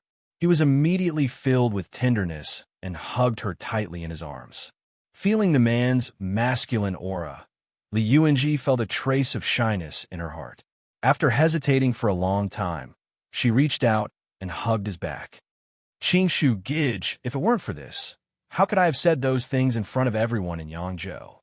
Song Ching-shu was very moved and said in her ear, "Yuanji Mimi, I also like you very much, but I always thought that the person you liked was you." Before he finished speaking, Li Yuanji sat up straight and pressed her slender fingers on his lips. Her big eyes flickered and were filled with a sly smile. "Haven't you heard of the saying that girls' minds are fickle?" Hugging her smooth and delicate body, Song Ching-shu's heart swayed. He gently blew into her ear and said, "But you're not a girl anymore." A girl's body was very sensitive, and Li Yuanji had always been afraid of tickles. She tilted her head to dodge and giggled. "Ching-shu Gij, you're really bad." The two of them played around for a while, and unknowingly, their bodies were intertwined. The room gradually fell into a kind of ambiguous silence. Li Yuanji stared at the man who was so close to her, her eyelashes trembling slightly. "Ching-shu Gij, just now I was in a daze. I want to feel you again when I'm awake." The girl's words of love were like adding oil to a raging fire. How could Song Ching-shu hold back? He kissed her heavily. After an unknown amount of time, Li Yuanji's hair was messy as she lay in Song Ching-shu's arms. She mumbled, "If only I could always stay by your side." Although her voice was soft, with Song Ching-shu's level of cultivation, he heard every word clearly. He could also hear the melancholy and helplessness in her voice. He couldn't help but feel moved. "Are you worried about the imperial concubine?" At this moment, Song Ching-shu suddenly understood. Although Li Yuanji had always been weird and different from the other girls, she was a little too bold today. She thought that she would eventually become the imperial concubine of the Southern Song Dynasty emperor. She didn't want to have any regrets in this life. Li Yuanji was startled. She didn't expect her lover to guess most of her thoughts with just one sentence. She was touched but still shook her head. No, being an imperial concubine is pretty good. What's there to worry about? After all, the person she was going to marry was the emperor of a country. In this era, the imperial power was deeply rooted in people's hearts. Although Song Qingshu's martial arts were powerful, he couldn't compare to Zhao Guo, who had the 4 Cs. If he was in danger because of her, how could she feel at ease? Song Qingshu had almost cultivated to the level of the Witch of the Black Mountain. How could he not see through her little thoughts? He was angry and amused at the same time. Don't worry. How could I let my woman be someone else's concubine? You want to elope with me? Li Yuanji said excitedly. Deep down, she was still a mischievous girl. Song Qingshu's words instantly ignited the adventurous instinct in the depths of her heart. She thought to herself that if her lover wasn't afraid, then she wouldn't mind wandering the world with him. Elope?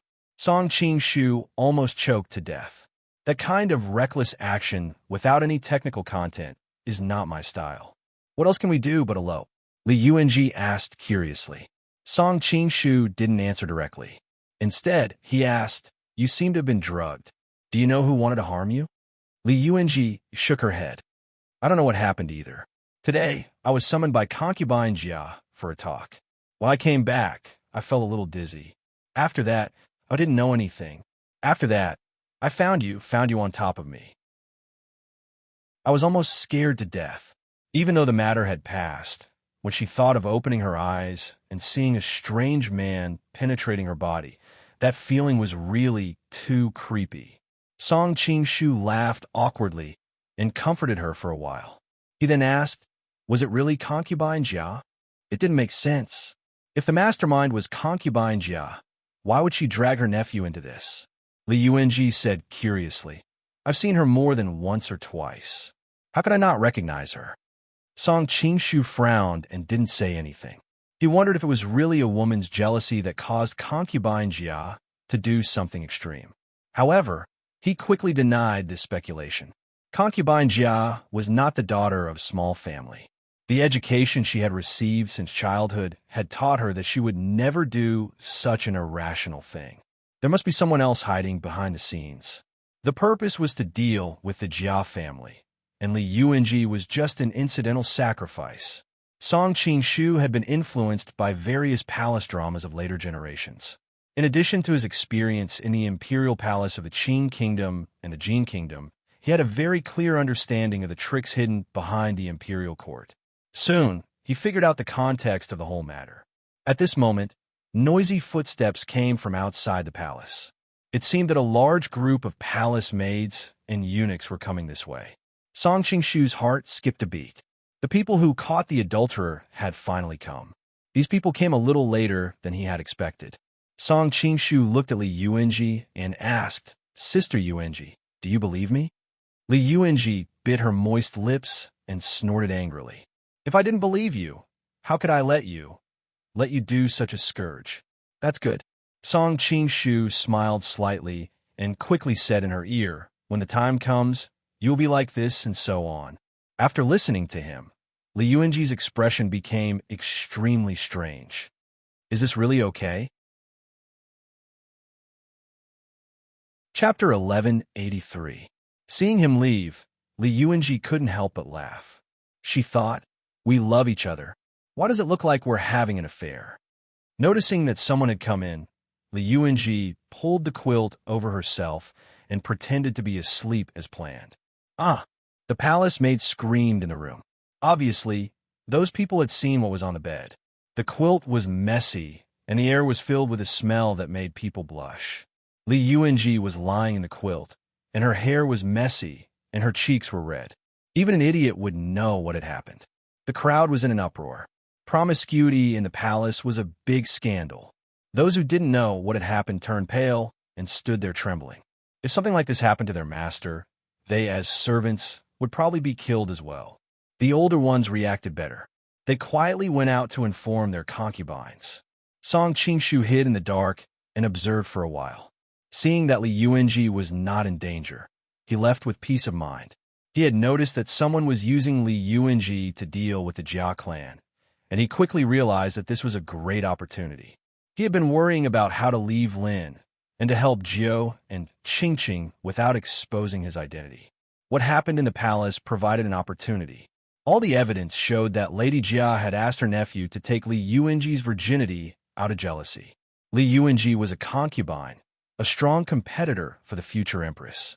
She had Prime Minister Ma Qigo and Li Kaxiu, who had 100,000 troops behind her. Her identity was very sensitive. No matter how high Lady Jia's position was in the palace, and no matter how powerful Jia Sherdao was, they couldn't suppress this. Especially Jia Baoyu, who had slept with the future wife of the emperor. Even if Zhao Go was a eunuch, he still couldn't tolerate being cuckolded. Even if Zhao Go was willing to tolerate it, how could Ma Qigo and Li Kaxiu tolerate it? Promiscuity in the harem was a crime that could lead to the death of 9 generations. Jia Sherdao was so powerful that he wouldn't really be punished. But as the leader, Jia Baoyu couldn't be saved. However, judging from what he had seen and heard in the Jia's mansion, Jia Baoyu was indeed like what was described in the dream of the Red Chamber. He was the lifeblood of the Jia's mansion, and Jia Sherdao couldn't just watch his son die. Considering the unclear relationship between Jia Baoyu and the Isle of Chivalry, it was most likely that the people of the Isle of Chivalry would take Jia Baoyu away and wait until everything was over. As long as he could get out of Lin City, there were many ways for him to slip away from the Isle of Heroes.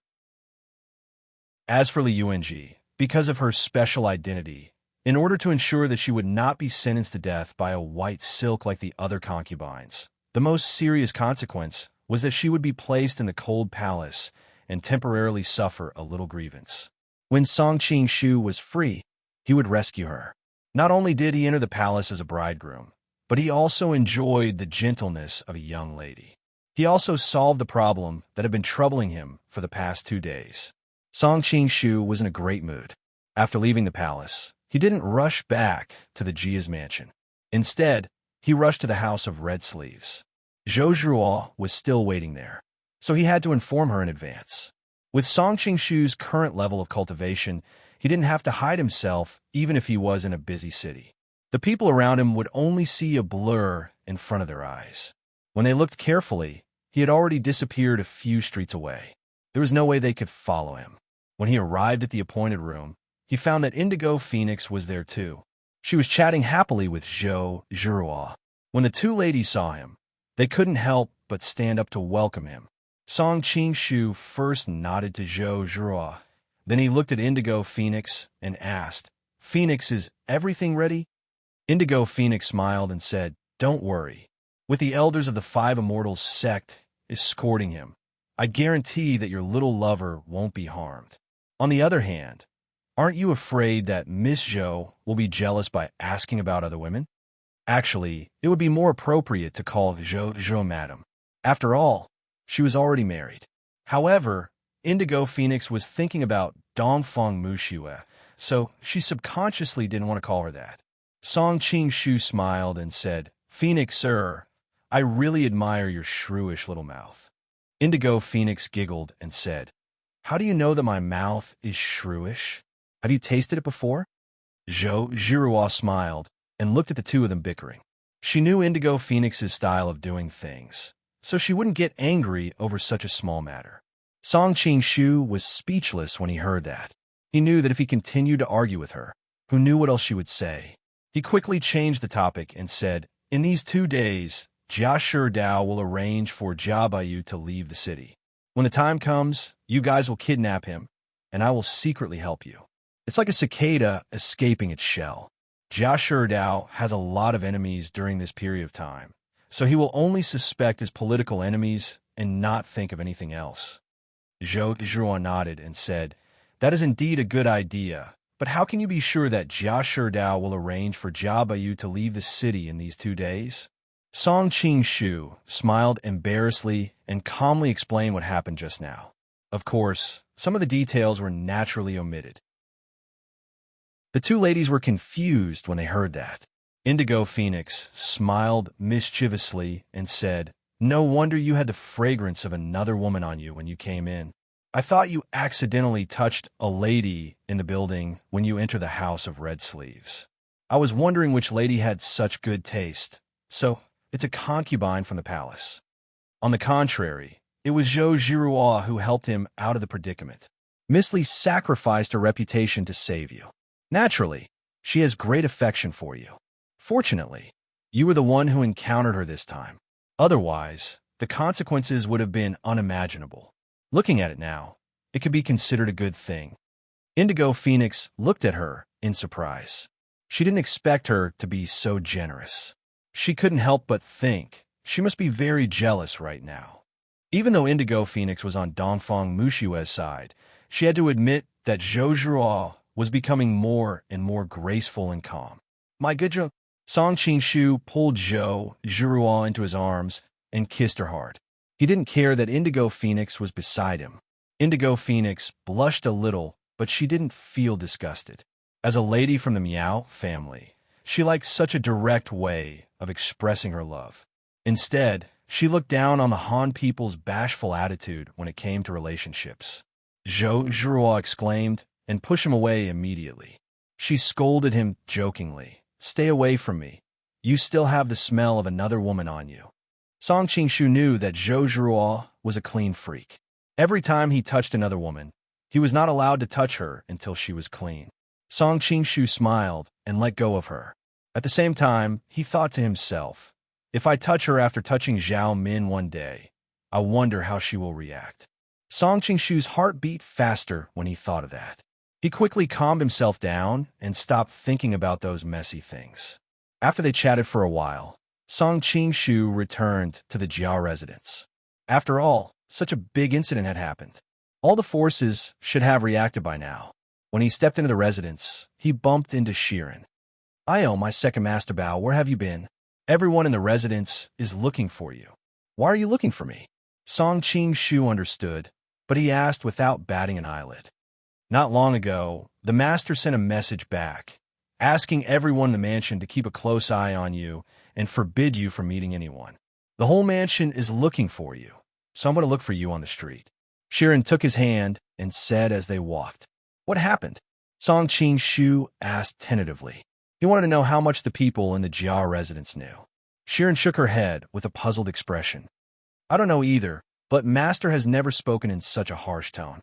Did you do something to make Master angry again?" "Maybe," Song Qingshu answered ambiguously. It seemed that only a few people knew what had happened in the palace, and the news hadn't spread yet. As they walked, they suddenly ran into a servant.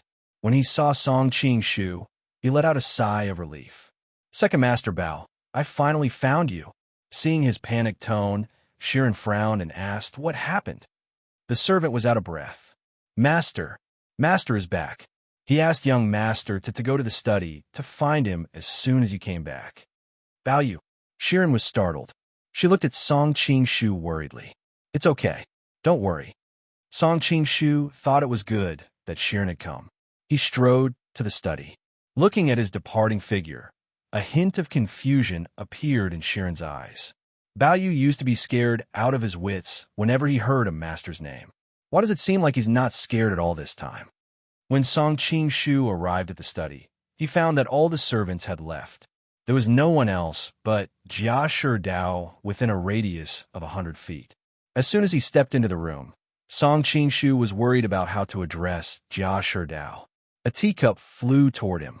He could see the hot water splashing from the teacup. He was startled and was about to dodge it. However, he thought that Jia Bayu couldn't dodge the teacup. As he was about to take it, the teacup flew in an arc in the air and finally broke into pieces of foot in front of him. Song Qingshu's heart skipped a beat. With his eyesight, he could clearly see that the teacup was aimed at his face, but it suddenly fell down at the last moment. Obviously, it was because of Jia Sherdao's hidden power. It was such a clever trick that Song Qingshu didn't notice it first.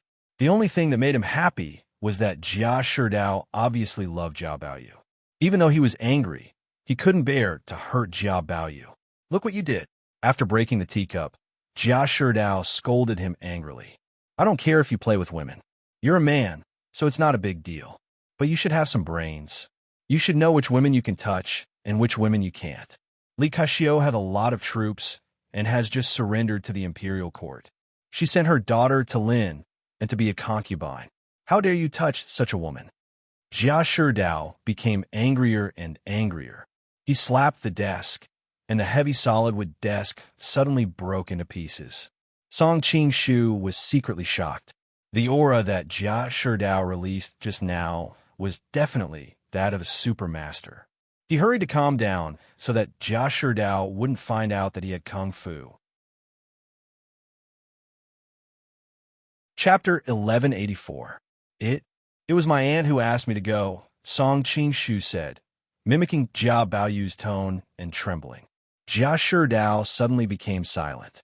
He calmly sat down on the chair and said, Tell me everything that happened today from beginning to end. I was at home today when cousin Shui Pan suddenly came to see me. Feng Xing, Lu Xianglian, and I. Song Qingshu pretended to be dumb, but he was soon interrupted by Jia Sherdao impatiently. I know all about it. Start from what happened after you separated. Oh, only then did Song Qingshu roughly describe how he followed the eunuch into the palace, was finally led into a palace by a palace maid, and then Li Yuanji took the initiative to throw herself into his arms. He completely portrayed himself as a hot-blooded, hot-headed, impulsive youth. Humph, what a vicious plan. Jia Sherdao's face twitched as he gnashed his teeth. Even Song Qingshu, a person who had traveled to another world, could figure out the conspiracy. Jia Sherdao, a powerful minister who had been immersed in politics all his life, could see that someone was up to no good. Moreover, he knew that his sister would never do something so stupid. Song Qingshu was playing the role of Jia Baoyu, so he didn't want to get himself into trouble by saying too much. So, he shut his mouth and hid in the corner. Jia Sherdao squinted at him and said seriously, From now on, you stay in the room. You are not allowed to step out of the room without my permission. Then he stood up and walked out. Song Qingshu wanted to know what he would do next, so he couldn't help but ask, This time, will I die? Maybe Song Qingshu's acting was too real. Jia Sherdao stared at him with a hint of kindness in his eyes. He thought he should tell him everything, so that he wouldn't do anything irrational at this critical moment, because he was too scared. You are my only son. I won't let anything happen to you. Li Yuanji isn't an official concubine yet. Even if she was, I would still keep you safe. Jia Sherdao's tone was slightly domineering. Song Qingshu clicked his tongue. Jia Sherdao was so powerful that even the real imperial concubine was fine. However, he soon felt sorry for his brother. Strictly speaking, Jia Sherdao had 3 sons, Jia Zhu, Jia Baoyu, and Jia Huan. Jia Zhu was the eldest son, but unfortunately, he died young, leaving his wife, Li Wan, a widow at a young age. Jia Huan was the son of a concubine, and he was ugly, so Jia Sherdao didn't like him. Everyone in the house knew that. However, no matter how unlikable Jia Huan was, he was still a young master. All the servants and maids still showed respect to him. If those people knew that Jia Sherdao didn't care about him at all, Jia Huan's life would be even more difficult. I'm going to see some of your uncles now and mobilize everyone's power. It would be best if we could turn this into a small matter, but if we can't, Jia Sherdao paused and continued, I'll arrange for you to lie low for a while. You should be prepared. He didn't wait for Qin Sheng's response and left in a hurry. Song Qingshu smiled slightly. Everything was developing as he had expected. All he had to do now was wait for the news. It would definitely take a lot of time for all the forces to fight. Song Qingshu was grounded in the study by Jia Sherdao. He happened to have nothing to do, so he casually looked through the study. He didn't know if Jia Sherdao had a good sense of confidentiality or something else, but he didn't find any valuable information in the study. After throwing a random document back onto the shelf, Song Qingshu couldn't help but yawn. He hadn't slept much recently, and he had been pestered by Li Yuanji for a long time in the palace. He was a little sleepy now. Jia Shidao's study was extremely quiet, and people from the mansion weren't allowed to go near it. So, he didn't have to worry about dealing with the people in the mansion who were familiar with Jia Baoyu. So, he casually lay down on the soft couch and took a nap. It was the calm before the storm, so he had to seize the time to recharge himself and prepare for the unpredictable future. What happened in the Imperial Palace today was like a sudden clap of thunder. Even though the news was limited to a small circle of people, it still caused an uproar among those who knew about it. The various powers fought over this matter with sparks flying in all directions. On the contrary, the instigator of all this seemed to be completely fine, sleeping soundly in his study. When Song Qingshu woke up, the moon was already high in the sky. He stretched his body and exhaled the turbid air in his chest. He felt refreshed. Now, both his body and mind were in peak condition. Grumble, grumble, Song Qingshu's stomach rumbled, and he couldn't help but laugh.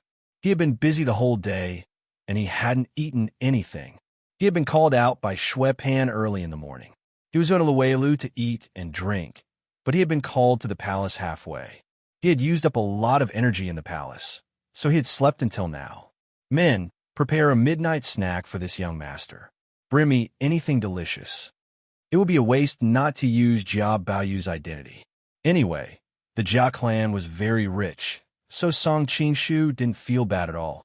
I wanted to bring food to you, young master, but you were sleeping soundly, so I didn't dare to disturb you. But it's been heating up in the pot. I'll bring it to you now, young master. A servant ran in and answered flatteringly. Song Qingshu frowned and said angrily, "What are you talking about? I want to eat something fresh. Pour it all out and make it again." The food had been heated for a long time, so he didn't know how much nitrite there was in it. Moreover, Jia Shidao had taken so much from the people, so he was doing justice on behalf of the heavens. Yes. I'll ask them to make it again right now. The servant complained in his mind, but he knew that the young man in front of him was the old lady's favorite, so he didn't dare to show it. Watching the servant leave in a hurry, Song Qingshu was filled with emotion. No wonder so many people chased after power. The taste of power was really irresistible. Suddenly, Song Qingshu's expression changed. He opened the window and looked into the distance, only to hear faint sounds of fighting and killing coming from somewhere in the mansion. What's going on over there? Song Qingshu seemed to be talking to the air, but he knew very well that there were many hidden guards around Jia Shidao's study. It seems that an assassin broke into the mansion. Don't worry, young master. The mansion is heavily guarded, and it won't take long to catch that person. A burly figure suddenly walked out of the shadows. Song Qingshu turned his head and looked at him carefully. He saw that the man was tall, and the most eye-catching thing about him was his beard, which was like steel needles. Obviously, he was a very resolute person. However, what caught Song Qingshu's attention more was the man's rough hands and the thick calluses between his thumb and index finger. An expert with a knife, Song Qingshu quickly came to a conclusion. When Song Qingshu was looking at the man was also looking at him. The man was a little surprised that young master could hear the noise from so far away. He didn't know if it was a coincidence or something else. "What's your name?" Song Qingshu asked. Judging from a man's reaction just now, the two of them hadn't met before, so he wasn't afraid of exposing himself. The man hesitated for a moment, then answered, "Chun Jian." Song Qingshu continued to ask tentatively, "Are you usually in charge of the safety of the study?" "Yes." Seeing that Song Qingshu kept asking questions, the man was a little regretful. The reason why he showed up was because he knew what Jia Baoyu had done in the palace. The outside world was in chaos, but Jia Baoyu was still able to sleep peacefully. He admired and was curious about Jia Baoyu's courage. "Don't worry, young master. This place is absolutely safe." After saying that, Chun Jian retreated into the shadows again. Song Qingshu was deep in thought. In the history of his previous life, Jia Shidao had three main advisors: Wang Yinglong, Liao Yingzhong, and Wang Ting. In addition, there were four lackeys: Pan Wenqing, Ji Ku, Chun Jian, and Su Qingsun. These were all names recorded in the official history. Obviously, they were the core figures of the Jia group. The reason why Song Qing-shu remembered these names so clearly was because he had seen the historical records of Jia Shidao's downfall. On the eve of his exile, these people drank with Jia Shidao and sang sorrowfully in the rain. After 5 o'clock in the morning, they all committed suicide by poison. The tragic scene of an ambitious man at the end of his road made him sigh. Note, in history, it was Liao Yingzhong who drank with Jia Shidao all night and committed suicide by poison in the end. It was slightly changed here. This Qinjian is ranked third among the 4 lackeys. He must have something extraordinary. I have to be careful in the future. Song Qing-shu was vigilant, but his attention quickly returned to the assassin in the residence. Could it be Zhou Zhuo, Blue Phoenix, and the others who broke into the Jia residence at this time? The more Song Qing-shu thought about it, the more likely it was. He couldn't stay in the room anymore. Under the cover of the night, he sneaked out from the other side of the window. Although Jia Shidao's study was surrounded by hidden guards, his attention was mainly focused on preventing enemies from coming in.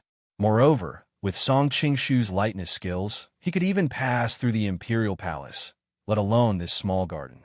After Wanyan Zhongjie escaped from the building during the day, the more she thought about it, the more unlucky she felt. Especially when she thought about how a man had grabbed her breasts at the door, she was extremely unhappy. Because of what had happened to her mother, she hated men to the core, let alone physical contact. Later, she found another inn and settled down. She took a few showers, but she still couldn't get rid of that disgusting feeling.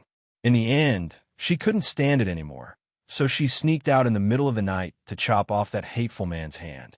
When she was hiding behind the crowd, she heard Feng Ying bragging about their families, so she knew that the man was the young master of the Jia residence. Later on, when he casually inquired about Jia Baoyu in Lin, he found out that Jia Baoyu was a notorious devil incarnate in Lin and a lecherous and foppish playboy. Wanyan Zhongjie was even more furious, increasingly feeling that Jia Baoyu was deliberately taking advantage of her. She went all the way to the Jia residence angrily, and she directly climbed into it at night. As for Jia Shidao, who was the privy emissary, she didn't care at all. After all, Wanyan Liang was so powerful that she dared to assassinate a real lord, let alone the son of a minister in the Southern Song dynasty, who she looked down on. However, after entering the residence, she found that she had made a big mistake. The defense in the residence was even stronger than Wanyan Liang's. She was careless, and she was soon discovered. After a few rounds of fighting, although she had killed many experts, she had also suffered some serious injuries. In particular, one of them had counterattacked with a palm before he died, which seemed to have broken a few of her ribs. Every time she circulated her qi, she felt extreme pain. Chapter 1185. Wanyan Zhongjie made sure that there was no one nearby, then took off her night clothes and tried to put her ribs back together. Unfortunately, she couldn't use her strength because of her injury. She tried many times but couldn't get the bones back together. Everyone, search carefully. There are guards at all the gates. They should be nearby. Don't miss any corner. Even if you have to dig 3 feet into the ground, you must find the assassin. Suddenly, the voice of a small leader was heard. Yes, the group of guards agreed and quickly spread out to search. As they searched, they used their knives to poke at the grass. Even a pheasant couldn't be hidden, let alone a living person. Wanyan Zhongjie groaned inwardly. She looked in another direction and saw another group of guards rushing over. If she rushed out now, she would be surrounded by 2 groups of guards. There were many experts among these guards. Even at her peak, she didn't have the confidence to deal with so many people at the same time, let alone now that she was seriously injured. Biting her red lips, Wanyan Zhongjie shrank back into the artificial hill. Her only hope was that these people wouldn't find her. But she also understood that the possibility of this was very small. Although this place was hidden, with so many guards searching everywhere, they would find this place sooner or later. Just as she was worrying, Wanyan Zhongjie suddenly saw the leader of the guards look in her direction. Then, he pulled out his knife and walked over to the artificial hill with a serious expression. Wanyan Zhongjia gripped the dagger in her hand. A thin layer of sweat appeared on her temples. If things didn't work out, she had to kill herself.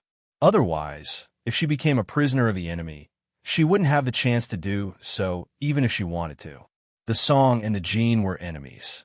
Especially after the Jinkong Rebellion, many imperial concubines and princesses of the Song dynasty became tools for the Jin to vent their lust. If she fell into the hands of the Song, she shuddered at the thought of what would happen to her. Although the Jin women didn't value chastity as much as the women of Jiangnan, it was one thing to be open-minded and another to be humiliated. Moreover, Wanyan Zhongjia was much more conservative than the average Jin woman because of what had happened to her mother a few years ago. Seeing that the man was getting closer and closer, Wanyan Zhongjia decided to take advantage of the moment the man came to investigate and launch a sudden attack. As he slowly unsheathed his dagger, he fumbled with the night clothes he had just taken off. Unexpectedly, he felt a warm hand.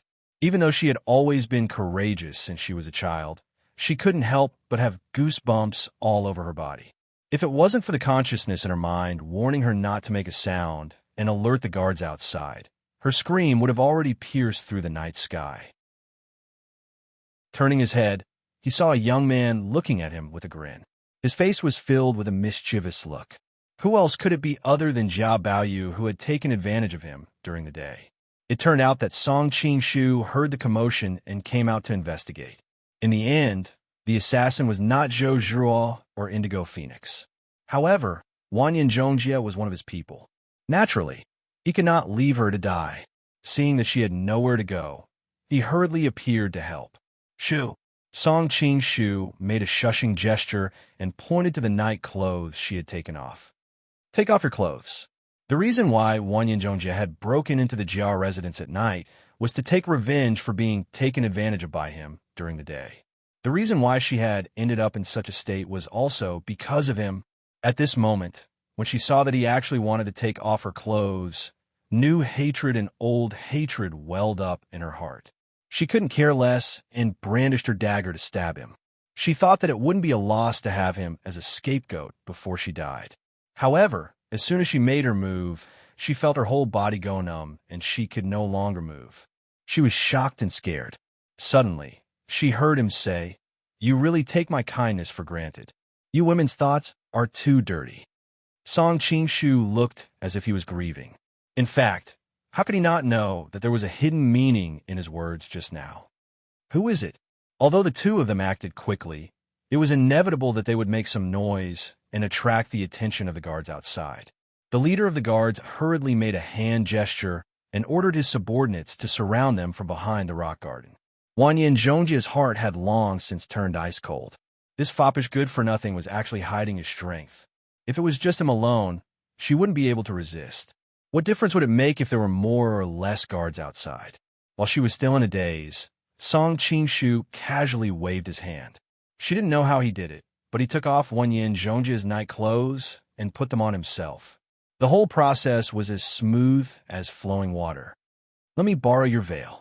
Song Qingshu smiled slightly. Without waiting for her to react, he took off the black veil and covered his face with it. At this moment, the guards had already surrounded the entrance of the rock garden. Just as they were about to send someone in to investigate, Song Qingshu's entire body shot out like a cannonball. Immediately, a series of screams rang out. The assassin ran to the master's study. "Go after him." Seeing the direction of the black shadow, the leader of the guards was shocked and angry. If the assassin broke into the range of Jia Shidao's study, he would definitely be in trouble. He hurriedly ordered his subordinates to chase after him. Wanyan Zhongjia hid in the rock garden and was dumbfounded. She couldn't figure out why he would help her. Asking the guards to come up and tie her up and send her to the bedroom was in line with the legendary character of a lecherous good-for-nothing. However, what surprised her even more was the lightness skills that he had shown just now. It was really amazing. No wonder she didn't notice that he was standing behind her. While she was in a daze, she suddenly heard a teasing voice. "What are you daydreaming about? Are you thinking about me?" Wanyan Zhongjia turned around and saw that he was leaning against the rock garden and looking at her with a faint smile. Didn't you go that way? Wanyan Zhongjie was stunned. Those people were too slow, and I dropped them. Song Qing-shu answered casually. Then he took off the black veil on his face. This thing is a little small, and it's suffocating. The only good thing is that it's a little fragrant. Wanyan Zhongjie raised her eyebrows. Lecher. Song Qing-shu shrugged. I didn't say that I wasn't. You could go to Lin and ask around. Jiao Baoyu is definitely worthy of this title. Humph. Wanyan Zhongjie snorted and turned around. She was thinking quickly. How can I get out of danger? Alas, I was too reckless this time. If I had Ouyang Feng with me, I wouldn't have been so embarrassed. Song Qing-shu had sneaked out of the study for a while. He was worried that he would be discovered by Chen Jian, so he didn't have time to flirt with the little girl. He directly went forward and held Wanyan Zhongjie in his arms. Hey, what are you doing? Let go of me. Wanyan Zhongjie was shocked and angry to be held in the arms of a strange man. She tried to struggle out of his embrace, but unfortunately, her acupoints were sealed and she had no strength left in her body. How could she move? Ever since she was born, she had never been so close to a man other than Song Qing-shu. That kind of feeling was both frightening and terrifying. But what surprised her the most was that she didn't feel disgusted being held by this man. Instead, he seemed to have a faint aura that made her feel comfortable. When she realized this, she became even more terrified. Behave yourself. Otherwise, your injuries will worsen. Feeling the girl's slightly wriggling body, Song Qing-shu slapped her tender buttocks. If it was in his previous life, Song Qing-shu would never have acted so rashly. Even a year or two ago, he wouldn't have been so abrupt. But the current him was no longer the same as before. He was no longer entangled in the affairs of men and women. In his heart, there was only the world. Although he knew that this kind of action would cause trouble for women, he had no interest in paying attention to it. Perhaps in the eyes of the world, this kind of action was frivolous. But with his current status and outlook, he didn't care about the rules of the secular world. Of course, he could also patiently explain that the reason why he told her not to move was to prevent her injuries from worsening. If her body twisted and broke, causing her ribs to pierce into her internal organs, then even a great all-embracing golden immortal would find it difficult to save her. Unfortunately, Song Qing-shu found it troublesome and simply spanked her, but Wanyan Zhongjie's mouth fell open. After a short moment of silence, she said in a voice as cold as ice, "Try hitting me again." Song Qing-shu chuckled and slapped her again. Wanyan Zhongjie finally exploded.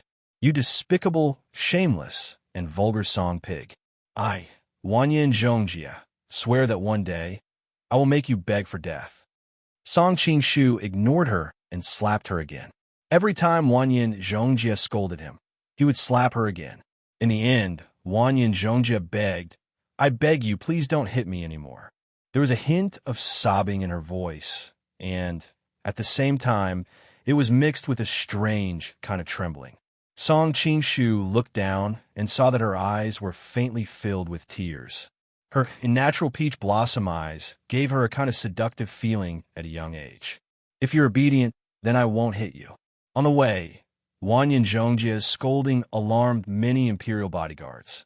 However, Song Qing-shu relied on his excellent qigong and turned left and right while carrying her. Finally, he stealthily returned to the courtyard where the study was located and stopped. The courtyard was originally heavily guarded. Previously, Song Qing-shu had been able to force his way out by himself. However, now that there were assassins in the residence, the hidden guards were on full alert. Every one of them had their eyes and ears open in all directions. It was impossible for him to carry someone in. However, he had another way. He stretched out his hand, and a handful of crushed stones on the ground flew into his hand. Then, he flicked his finger, and a light sound came from 100 feet away. "Who is it?" Although the sound was light, it was enough to alarm the guards. Immediately, someone appeared and surrounded the source of the sound. Song Qing-shu flicked his 10 fingers continuously, and stones shot out one after another. Faint sounds came from the courtyard incessantly, as if a qigong expert was quickly escaping in the courtyard. All the guards in the courtyard had finally been mobilized by him. Taking advantage of the fact that the guards were distracted, Song Qing-shu carried Wanyin Zhongjie and moved like a breeze. When he stopped, he was already in the study. Wanyin Zhongjie's small mouth was slightly open. She had witnessed the entire process and felt that it was simply amazing. For a moment, she forgot about the burning humiliation coming from her, but, Chapter 1186. After putting Wanyin Zhongjie on the soft couch, Song Qingshu warned again, "Remember not to scream. If you don't listen to me, I'll strip you and let the people outside have a feast for their eyes." "Fine, I won't scream." Wanyin Zhongjie pouted and quietly glanced at the man beside him. He seemed to have thought of something, but when he thought about it carefully, he couldn't catch the spark. While he was lost in thought, he suddenly felt the darkness in front of him. It turned out that he was bending down to take off her clothes. She was scared out of her wits and stuttered, What do you want to do?" As soon as she said this, she felt that it was unnecessary. A man and a woman were alone in a room in the middle of the night. Thinking of his reputation in Lin, she didn't need to ask what he wanted to do. Song Qingshu smiled faintly and lifted her chin. His fingers felt smooth and tender. "What do you think I want to do? Although your martial arts are high, there's always someone better than you out there. My lover's martial arts are higher than yours. If you dare to do anything to me, he will naturally avenge me in the future. He will make you beg for death but cannot beg for it." Wanyin Zhongjie also knew that this kind of empty threat was mostly useless, but it was better to try than to do nothing. "Who's the young lady's lover?" Song Qingshu couldn't help but laugh. Why did this scene feel so familiar? Wanyin Zhongjie suddenly thought of the man who could turn the clouds and cover the rain in daxing manner. He blurted out, "The Golden Snake King, Song Qingshu." After saying that, his little face turned red.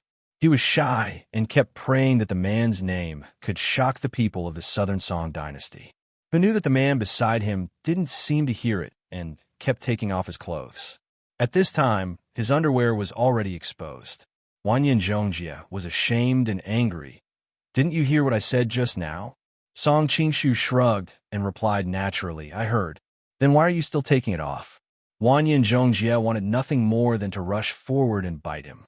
Unfortunately, his acupoints were sealed and he was powerless to do so. At this time, she even secretly complained about Song Qingshu. "That bastard is always so arrogant, but his fame can't even scare a playboy. I'm so angry. It's because I heard it that I resolved it." Song Qingshu's lips curled into a faint smile. "Huh?" Wanyin Zhongjie was stunned. He didn't know what the other party's logic was. Song Qingshu smiled faintly and said, "You say I am your lover.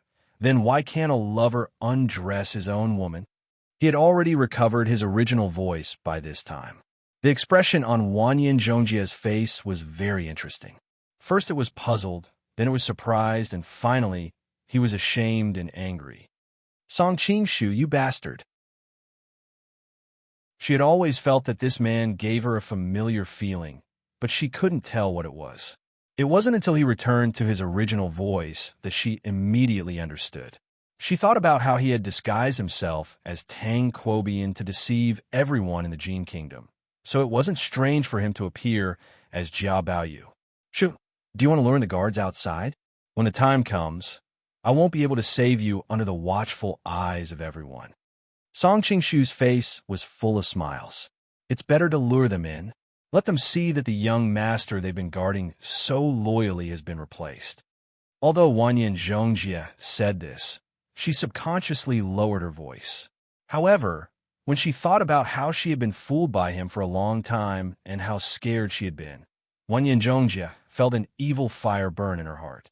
She glared at him and said, "Hurry up and unseal my acupoints. Why are you so fierce? If I hadn't appeared in time, you would have already fallen into the hands of the Jiao residence's guards." Song Qingshu casually waved his hand and unsealed her acupoints. "You still have a nerve to say that? If I hadn't thought of coming to Jiangnan to save you, would I have fallen into this situation?" Wanyin Zhongjie said angrily, "My aunts were worried to death, but you were very happy in Lin." Song Qingshu knew that the ants she mentioned were Goodbye and the others. He couldn't help but smile bitterly and said, I just got out of danger and returned to the Central Plains 2 days ago. I didn't have time to inform you. As he said this, he changed the topic and asked, Your aunts were worried about me. Were you worried about me? Bah. Wanyan Zhongjie spat without hesitation and said, Only silly women like my aunts would worry about you. I've already told them that good people don't live long, while scourges live for thousands of years. A bastard like you will definitely live to 100 years old. Really? Song Qingshu said with a smile. Then why did you come all the way to find me? Wanyan Zhongjie's face turned slightly red, and she snorted. Mother and I are so unlucky. We were poisoned by your 3 corpses brain divine pill. We were worried that if you died, we would also be buried with you. So we reluctantly came to find you. Ah, you little girl, you really have no conscience. It seems that the spanking just now was not in vain. Song Qingshu smiled proudly. You, thinking of the strange experience just now, especially the faint burning feeling on her, but Wanyan Zhongjie suddenly felt ashamed and angry. However, Song Qingshu sighed and said, In fact, if I die, I will really die. It seems that it is not difficult to accept that such a beautiful pair of mother and daughter will be buried with me. Wanyan Zhongjie's face suddenly turned cold, and she said, Are you thinking of taking advantage of us? Song Qingshu seemed to not notice that she was on the verge of anger, and said with a faint smile, If I say that I don't have any intention of taking advantage of you, will you believe me? Of course not, Wanyan Zhongjie replied coldly. Those men in the Daxing constabulary want to have sex with us, mother and daughter, on the same bed. You men are all disgusting and despicable creatures. Feeling her trembling body, Song Qingshu gently comforted her. Not all men are like that. His steady voice slightly relaxed her tense nerves, and she subconsciously leaned against him as if this was the only way to melt the ice that had been buried deep in her heart. Suddenly, Wanyan Zhongjie's gaze shifted downwards and landed on the exposed undergarments. Only then did he remember what had happened earlier and angrily push him away. You say nice things, but in the end, you still take advantage of me whenever you get the chance. Perhaps because she moved too much and affected her injuries, she let out a low cry and swallowed the rest of her words in pain. I was just trying to treat your injury just now. Look, this caused your bone to be dislocated, and your injury has worsened. Song Qingshu said reproachfully as he examined the injury. If you wanted to treat me, you could have just told me. How could you take off a girl's clothes like that? Wanyan Zhongjie's voice became softer and softer as she spoke. Even if I told you, I would still have to take off my clothes when I set the bones, so I might as well just take them off. Song Qingshu said nonchalantly. But Wanyan Zhongjie didn't expect him to be so confident. But I'm a girl. So what? Song Qingshu replied indifferently as he used his fingertips to test the location of her injuries. Wanyan Zhongjie's face turned red from his touch. She bit her lip and said, If you do this, how am I going to get married in the future? Song Qingshu finally looked at her seriously and reached out to pinch her chin. He chuckled and said, Do you think I will allow you to marry another man in this life? I knew it. Wanyan Zhongjie sighed her heart, but she wasn't depressed. After all, she had already prepared herself for this kind of ending. Now that her fate was confirmed, she wasn't as worried as before. Her eyes regained their craftiness and quick-wittedness. Aren't you afraid of making Annie angry? After all, I am her junior. Goodbye is more magnanimous than you think. Plus, she has always liked you, Song Qingshu replied. Wanyan Zhongjie opened her mouth slightly and was about to say something when she suddenly looked down at the hands groping her body. She blushed and said, Are you really setting my bones? What else did you think? Song Qingshu said unhappily, Look at your small body, your chest, and your flat butt. Do you really think I want to touch you? Wanyan Zhongjie seemed to be provoked by his words and said angrily, One must act according to their conscience. Compared to my mother and Annie, my chest is a bit small, but I am still young. They might not be as big as me when they were my age. Also, which part of my butt is flat? I've heard the men in Daxing Manor talk about how perky I am more than once. Seeing that she seemed to be even angrier than before, Song Qing-shu couldn't help but laugh. Although Wanyan Zhongjia was somewhat mature, she was still a little girl. All right. I've wronged you, all right? As Song Qing-shu spoke, he moved his hands and connected her bones together. Wanyan Zhongjia was caught off guard, and tears almost came out of her eyes. Fortunately, Song Qing-shu had already expected it and covered her mouth in advance, so that no screams could be heard. I need something to fix your ribs. Song Qing-shu looked left and right, but he couldn't find a suitable strip of cloth.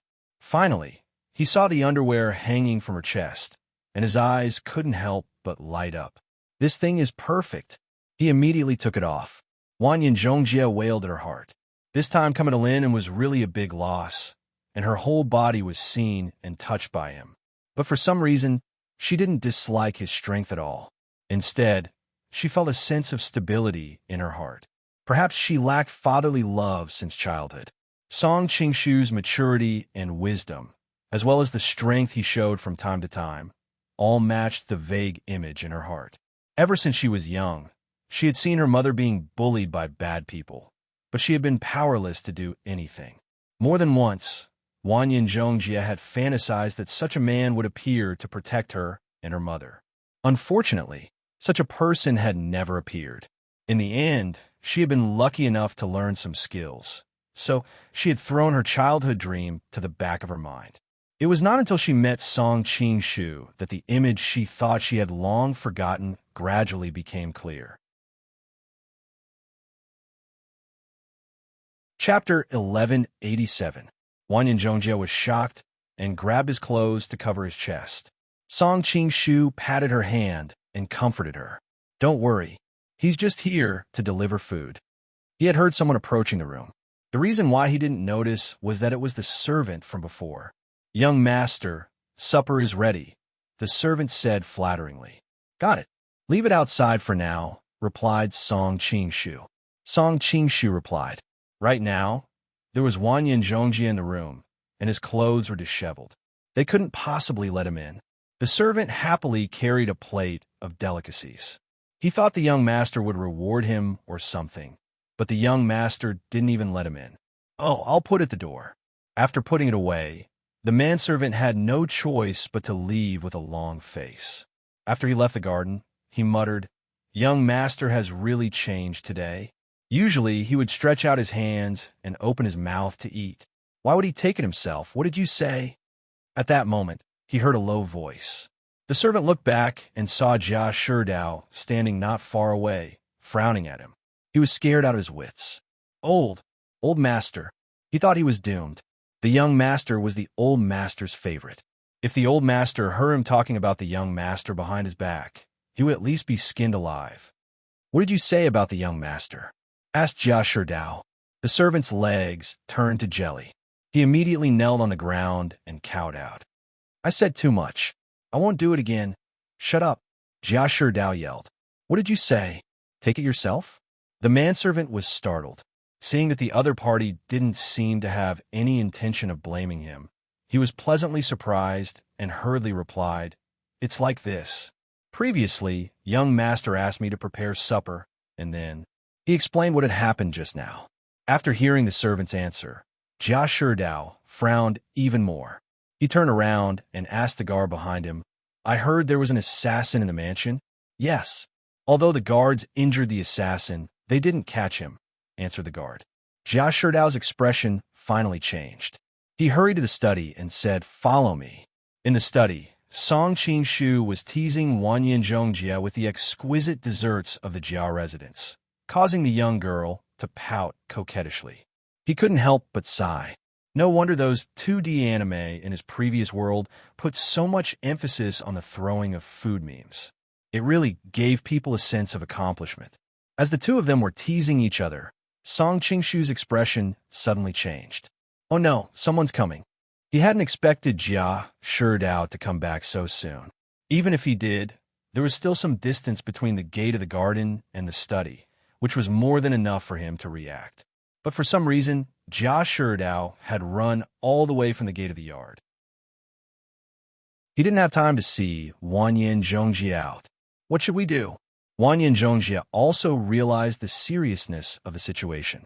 Previously, Song Qingshu had made a feint in order to bring her in. Now, it was too late for him to do anything. Don't panic. Listen to me. Later, like this. Song Qingshu helped her put on her clothes and whispered in her ear.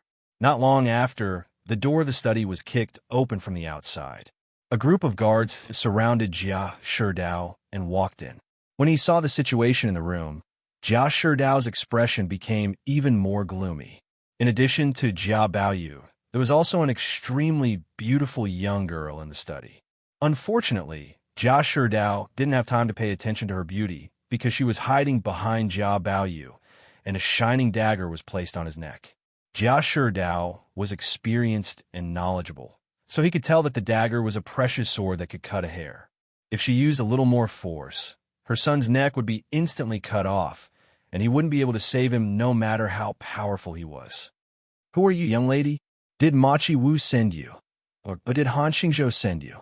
Jia Sherdao waved his hand to stop the guards and said in a low voice. With his current power, there weren't many people who dared to cause trouble in the Jia mansion. Coupled with what had happened in the palace today, he subconsciously thought that the young girl was sent by his two political enemies, and it was more likely that it was Machi Wu. It's none of your business where I come from. Get out of my way. Wanyan Zhongjie snorted and pressed the dagger down gently. If you don't get out of my way, don't blame me for being rude. Feeling the cold air on the blade, Song Qingshu felt goosebumps all over his neck. He took the opportunity to lie down on his back. The soft touch immediately made him feel much more comfortable. Little girl, don't let your hand slip, Song Qingshu said using the secret voice-sending technique. While talking, he secretly arranged the protective zhenqi around his neck. He sighed inwardly, thinking that he was still not as open-minded as Guijing. In the original work, Guijing slept with Yangguo without any precaution. If Yangguo really made up his mind to take revenge, Guijing would have already met the king of hell. Now you're scared? Why weren't you scared when you spanked me and took off my clothes? Wanyan Zhongjie used Song Qingshu's body to block the others and whispered in his ear. If Baoyu loses a single hair, I'll make you beg for death, Jia Sherdao said angrily. Song Qingshu noticed that Jia Sherdao's body shook slightly. Obviously, he was going to make a move, but he didn't have full confidence, so he stopped. Really? Wanyan Zhongjie sneered and pulled a handful of hair from Song Qingshu's head. He's lost so much hair. What can you do? Song Qingshu didn't expect her to do that. He couldn't help but gasp. He pretended to be crying to Jia Sherdao and used the secret voice-sending technique to say, You little girl, I'll teach you a lesson later. Wanyan Zhongjie was unmoved. He casually pulled a few more strands of hair and giggled as he blew a breath of fresh air into his ear. If you say one more word, I'll pull again until you stop talking. Song Qingshu didn't know whether to laugh or cry. Every dog has its day. He had threatened her with spanking, but he didn't expect her to take revenge so quickly. From Jia Sherdao's angle, he could only see that Wanyan Zhongjie seemed to be saying something to Jia Baoyu. Unfortunately, because Wanyan Zhongjie was talking directly into his ear, he couldn't hear what they were talking about. However, seeing Wanyan Zhongjie pull Jia Baoyu's hair again and again, Jia Sherdao's face twitched a lot. He had just said that he would make her beg for death if she lost a single hair, but he didn't expect her to slap him in the face. As far as he could remember, it had been a long time since anyone had dared to talk back to him like that, ever since he had been in a high position. Stop messing around. Let's get out of here first. Song Qingshu had a headache. Wanyan Zhongjie was really bold. She actually dared to mess around at such a critical moment. Wanyan Zhongjie, on the other hand, was very playful. The excitement of dancing on the tip of a knife excited her. She knew that at other times, she could only listen to Song Qingshu obediently. Now that she finally had a chance to switch positions and make him listen to her, how could she waste it?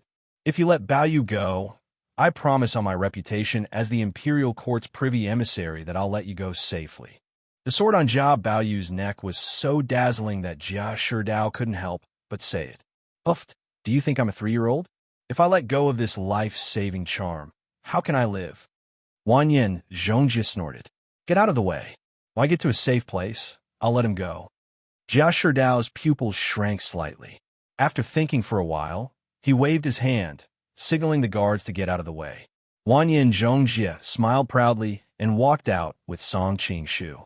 Along the way, Song Qingshu also pretended to block some of her blind spots, so that the hidden masters couldn't attack her. When they reached the gate, Wan Yin Zhongjia said angrily, "Where's the horse I asked you to prepare? Why isn't it ready yet?" Jia Shidao sneered. "The horse can be sent at any time, but if you don't let him go first, how can I let you take him away like this? If I let him go, will I be able to leave?" Wan Yin Zhongjia sneered as well. "Then let's stay like this for a while. Let's see who can outlast the other." After saying that, Jia Shidao closed his eyes like an old monk in meditation. This time, it was Wan Yin Zhongjia's turn to be dumbfounded. He quietly asked, "Brother Song, what do we do now?" Song Qingshu looked at Jia Shidao, admiring him. How could this old fox, who was powerful in politics, be led by the nose by a young girl? He would definitely find a way to break the other party's rules and do things according to his own. In fact, it was easy to break Jia Shidao's trick. It just depended on who was more ruthless. If Wan Yin Zhongjia was holding the real Jia Bayu hostage, he would directly cut off one of his fingers or at least make him bleed a little. Then, Jia Shidao wouldn't be able to sit still. Unfortunately, this Jia Baoyu was a fake. Song Qingshu didn't want to cut off a finger or anything. While he was hesitating, Jia Shidao suddenly opened his eyes. Chun Jian, who was next to him, suddenly attacked, as if they had a telepathic connection. A sharp blade light slashed toward Wan Yin Zhongjia's head. The strike was fast and accurate. The two of them were a few feet apart, but as soon as Jia Shidao drew his blade, the blade was already slashing toward him like a mountain. Song Qingshu was shocked. He wondered why Jia Shidao dared to take such a risk. But in the next second, he realized that Jia Shidao had said that to see Wan Yin Zhongjia's reaction. However, Wan Yin Zhongjia didn't know what to do at that moment. He had instantly captured the weakness in Wan Yin Zhongjia's heart, which was why he had asked his master to make such a risky move. He was betting that Wan Yin Zhongjia would make the wrong choice in a split second. Song Qingshu wanted to remind her, but it was too late. As Jia Shidao had expected, Wan Yin Zhongjia didn't expect his opponent to attack without caring about Jia Baoyu's life. Originally, it would have been the best choice to use Song Qingshu as a shield, but at that moment, Wan Yin Zhongjia didn't think about the pros and cons. He was worried that he would hurt Song Qingshu, so he chose to retreat. Chapter 1188. When Wan Yin Zhongjia realized what was going on, the situation had been completely reversed. Song Qingshu reacted faster than her, but unless he exposed his identity in Kung Fu, there was no way he could get out of this situation. He was suddenly in a dilemma. Seeing his men surrounding Wan Yin Zhongjia, Jia Shidao couldn't help but sneer, "Capture her alive. I want this little B*TCH to know what it means to beg for death." He was the most powerful man in the imperial military, but he had been humiliated by such a little girl. How could he not be angry? What had happened in the palace before was obvious that someone was deliberately targeting the Jia family. Jia Shidao had been suppressing his anger for a long time. This assassin was in his hands, so he could use her as a warning to others. Seeing a group of guards rushing toward Wan Yin Zhongjia, he thought about how her ribs were broken and how she couldn't use 30% of her kung fu. Even if she wasn't injured, she wouldn't be able to escape under the siege of so many powerful guards. Song Qingshu originally thought that he would try to rescue her after she was captured, so the risk of exposing his identity would be greatly reduced. Unfortunately, Wan Yin Zhongjia happened to look at him. The sad and helpless look in her eyes made his heart warm up, so he decided to rush out and save her. Song Qingshu was very clear about the serious consequences of exposing his identity, but he also knew that a girl's heart was even more precious. If he weighed the pros and cons too much and caused the girl to be sad, he might not be able to make up for it for the rest of his life. He would rather betray the world than the beauty. Learning from the mistakes of the demigods and semi-devils, Song Qing-shu didn't want to become the second Murong Fu. Song Qing-shu was about to make a move, but suddenly the group of guards who were rushing toward him kept screaming, "Snakes!" No one knew who shouted, but they saw that the group of imperial bodyguards had all kinds of snakes coiled around their bodies. The group of people was so scared that their liver and gallbladder were about to explode, and they ran away in terror. A bunch of useless people. Chun Jian cursed and rushed forward. With a flash of his knife, a large number of snakes were cut in half by him. Which scoundrel only dares to hide in the dark and attack people? Oof. A cold snort suddenly came from the darkness, and Chun Jian felt as if he was struck by lightning. He clutched his chest and spat out a mouthful of blood, but he did not have the time to wipe the blood from the corner of his mouth. Instead, he stared at the person who walked out from the darkness. The newcomer was dressed in a white robe embroidered with gold. He was tall, had a high nose and deep eyes, and his curly hair was faintly golden. Who else could it be but Ouyang Feng? Seeing him appear, Song Qing-shu couldn't help but heave a sigh of relief. With Ouyang Feng here, Wanyan Zhongjie would be saved. At the same time, he sighed in his heart. Ouyang Feng was indeed a genius in martial arts. Even at this age, his martial arts could still improve by leaps and bounds. If the Eastern Heretic, Western Poison, Southern Emperor, and Northern Beggar were to compete again, Ouyang Feng would undoubtedly be the champion, second only to Wang Chongyang, who faked his death. In fact, the reason why Ouyang Feng's martial arts had improved to the next level was because he had come into contact with too many supermasters in the past 2 years, especially Song Qing-shu and Wang Chongyang. In the past, on Divine Dragon Island, Ouyang Feng thought that he could slightly defeat Song Qing-shu. Unfortunately, every time they met again, he would be surprised to find that Song Qing-shu's martial arts had improved by a large margin. Later on, it was even his turn to look up at his opponent's back. Although Ouyang Feng did not say anything, he had always been proud and arrogant. How could he admit defeat so easily? He had secretly studied martial arts, especially during his time in the Jin Kingdom, where he had interacted with Song Qing-shu and Xiu Qianren. He had learned a lot from their discussions about martial arts, and there were faint signs of a breakthrough. Unfortunately, he never had the opportunity to do so. Not long ago, in Chongyang Palace, he had witnessed the earth-shattering battle between Song Qing-shu and Wang Chongyang. Finally, he had an epiphany. After he returned, he immediately went into seclusion. When he came out, his martial arts had improved by another level. Grandpa Ouyang. Seeing Ouyang Feng appear, Wanyan Zhongjie immediately smiled like a flower. Of course, deep in her heart, she was actually the happiest when she noticed that Song Qing-shu was about to save her. "Humph, I've never seen you speak so sweetly before. You only think of me when you're in danger," Ouyang Feng said with a straight face, but he could not suppress the affection in his eyes. Ouyang Feng had lived a lonely life and had 2 sons. His biological son, Ouyang Ku, had died young. His adopted son, Yang Guo, was a very good person.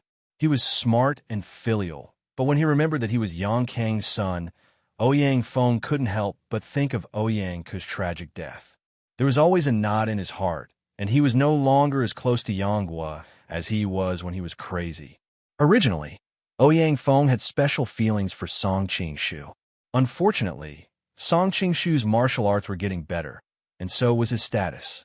It was difficult for him to see him as a nephew. On the other hand, Wanyan Zhongjie was quick-witted and lively. The more he looked at her, the more he liked her. Gradually, he began to love her like a granddaughter. "I'm also a sweet talker," Wanyan Zhongjie said.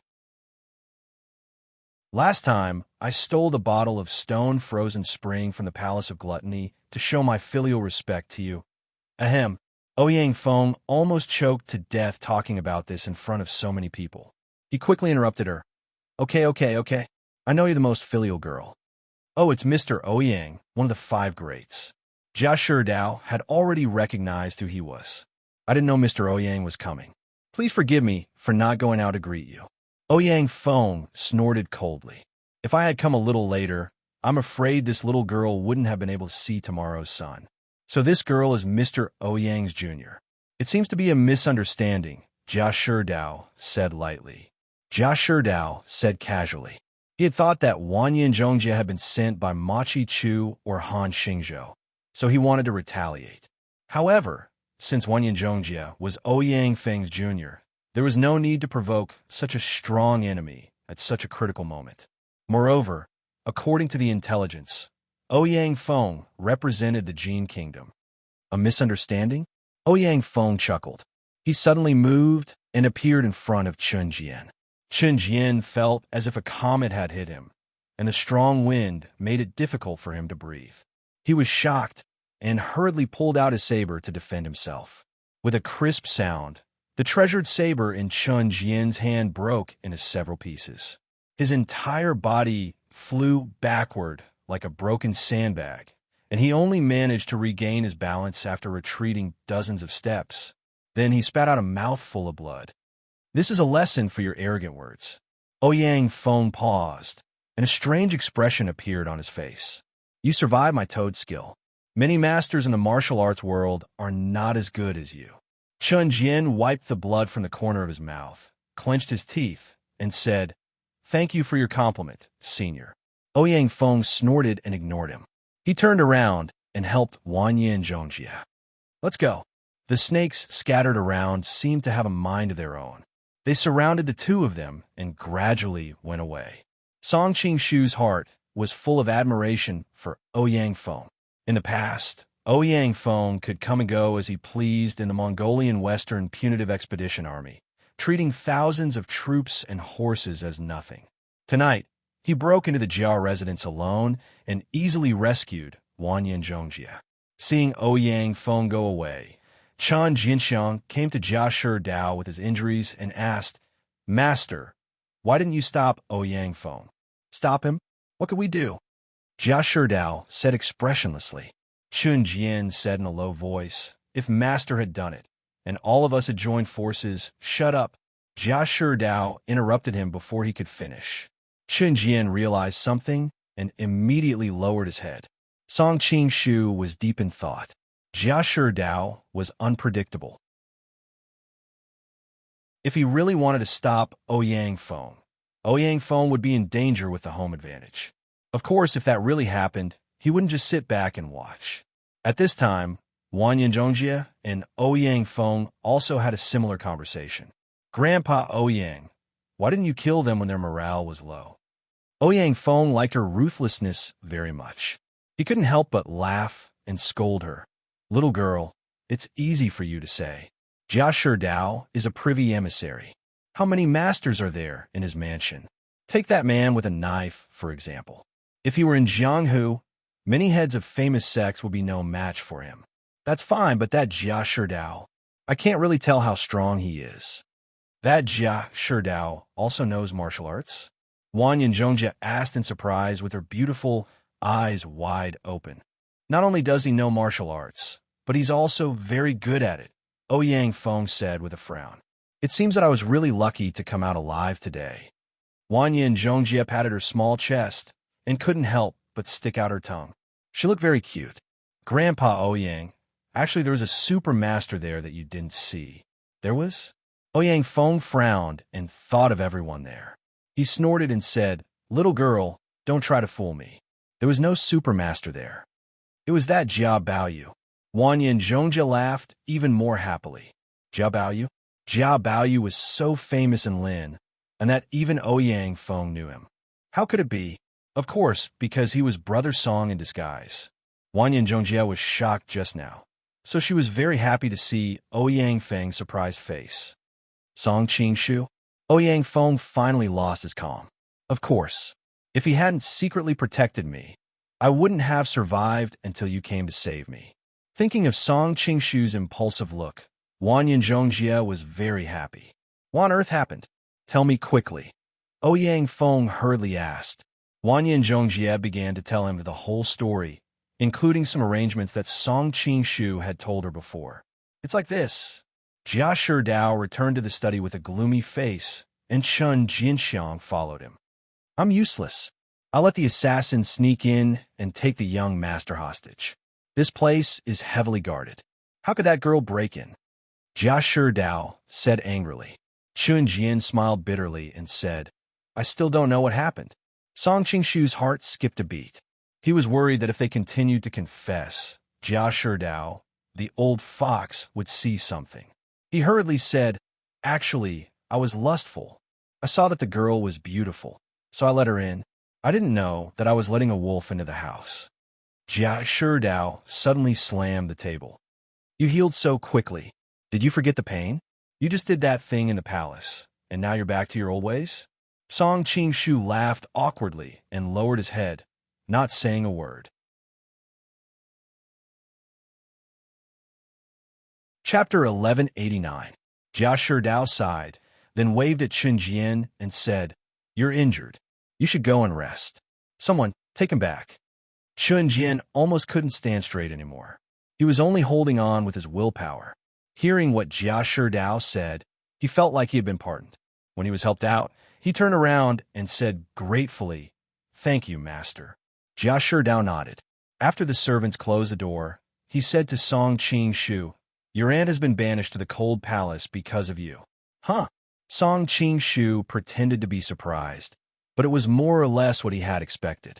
Oh, what are you talking about? If you were my only son, I would have slapped you to death. Jia Sherdao would never have lost his composure like this normally, but what had happened today had really made him anxious. This is already the best result. If it were an ordinary concubine, the emperor would have given her a white silk. After cursing a few times, Jia Sherdao gradually calmed down. He stared at Song Qingshu and said, As for you, what about me? Song Qingshu's heart skipped a beat. Jia Sherdao looked serious. Was things going to go beyond his expectations? I used all my connections to protect you, but what you did this time was a little too serious. Jia Sherdao wanted to scold him again, but then he realized that someone was behind this, so he couldn't blame him. He continued, Plus, Machi Chun and Han Xingzhou fanned the flames in front of the emperor. The emperor wanted to kill you several times, and it took me a lot of effort to save your life. You can be spared from death, but you can't escape punishment. The court has decided to send you back to Mongolia with Princess Xiaomin to explain to the Mongolian Khan about breaking the contract and appease their anger. Song Qingshu was stunned. It's just being a messenger. It doesn't seem like a big deal. You know nothing. Jia Sherdao scolded him. You're a messenger, but you're actually a hostage. Although the Mongolians have been focusing on conquering the West for the past 2 years, they will turn their army to the south sooner or later. Once the Mongolians go to war with the Song, you will be the first one to be sacrificed.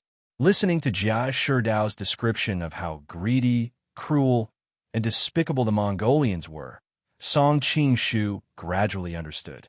It turned out that going to Mongolia was a suicide mission.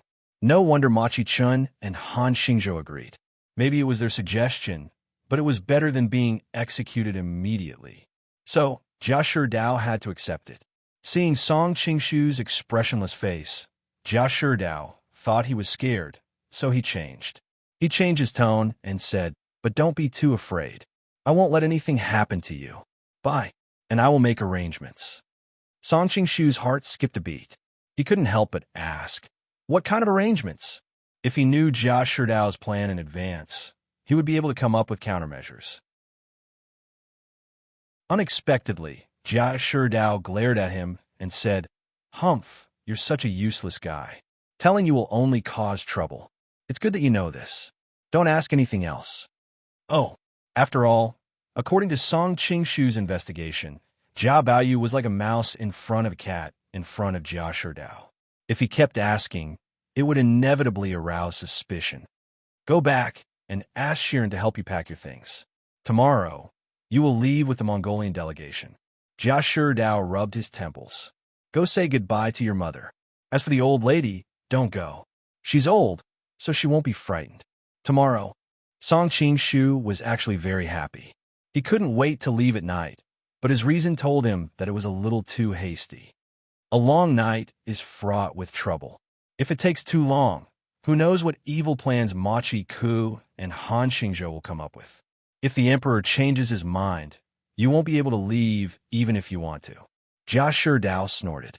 In fact, if the emperor really wanted to kill Jia Baoyu, he had a way to send him out of the city. But that would be too much of a disgrace to the royal family, and the Jia family would have a hard time in the future. Now that he was sent to the Mongolian delegation, it would be better for all parties. After all, being a hostage in the Mongolian delegation meant risking his life for the imperial court. It was enough to shut the mouths of the officials in the imperial court. In the Mongolian delegation's hostel, Zhao Min had also received the news. She couldn't help but say angrily, "What? I've been trying to pressure the Southern Song dynasty these days, and they want to send me away with a second-generation heir? Do they think I, Minmin Timur, can be so easily fooled?" Xianming elders tried to persuade her. "Princess, after all, you sneak here this time, not under the Great Khan's order. You'd better stop while you're ahead." Crack! Crack! With a crisp sound, Zhao Min threw the teacup in her hand to the ground fiercely. "I don't need you two to teach me how to do things. In short, I won't leave Lin until I find out the whereabouts of Song Qing-shu." Xianming elders were annoyed, so they secretly looked at each other. The two brothers had been brothers for decades, and they had long understood each other. "Senior brother, it's said that women are fickle, but her change is too exaggerated. Previously, she almost cut off her relationship with her family because of Zhang Wuji, and now she's devoted to that kid surnamed Song." "Exactly. It is said that a woman's heart is like a needle at the bottom of the sea. We men don't know what women are thinking. Fortunately, I'm smart. I only like women's bodies, not their hearts. Senior brother is wise. I only like good food and wine." While Xianming elders were looking at each other, a burst of laughter came from outside the door. "Who made our princess angry?" Zhao Min looked up and couldn't help but be stunned. "Master of Jingang's sect. Why are you here?" The master of Jingang's sect was extraordinarily high in both martial arts and seniority, so her tone was not as casual as when she talked to Xianming elders. The master of Jingang's sect sighed. "His Highness is ill." Zhao Min was startled. "Is he very ill?" In fact, she already had the answer in her heart. If it was a common illness, why would he send someone to inform her? "Yes." The master of Jingang's sect nodded. "His Highness wants to see you." Zhao Min's eyes turned red in an instant. She gritted her teeth to hold back her tears in front of her subordinates. She calmed down a little and immediately said, "Pack up immediately. We're leaving now." "Now?" He Buing looked out the window in shock. "It's late now, and the city gates are closed. I'm afraid it's not convenient to leave the city." Zhao Min said coldly, "What's so inconvenient about it? If worst comes to worst, we can just climb over the city walls."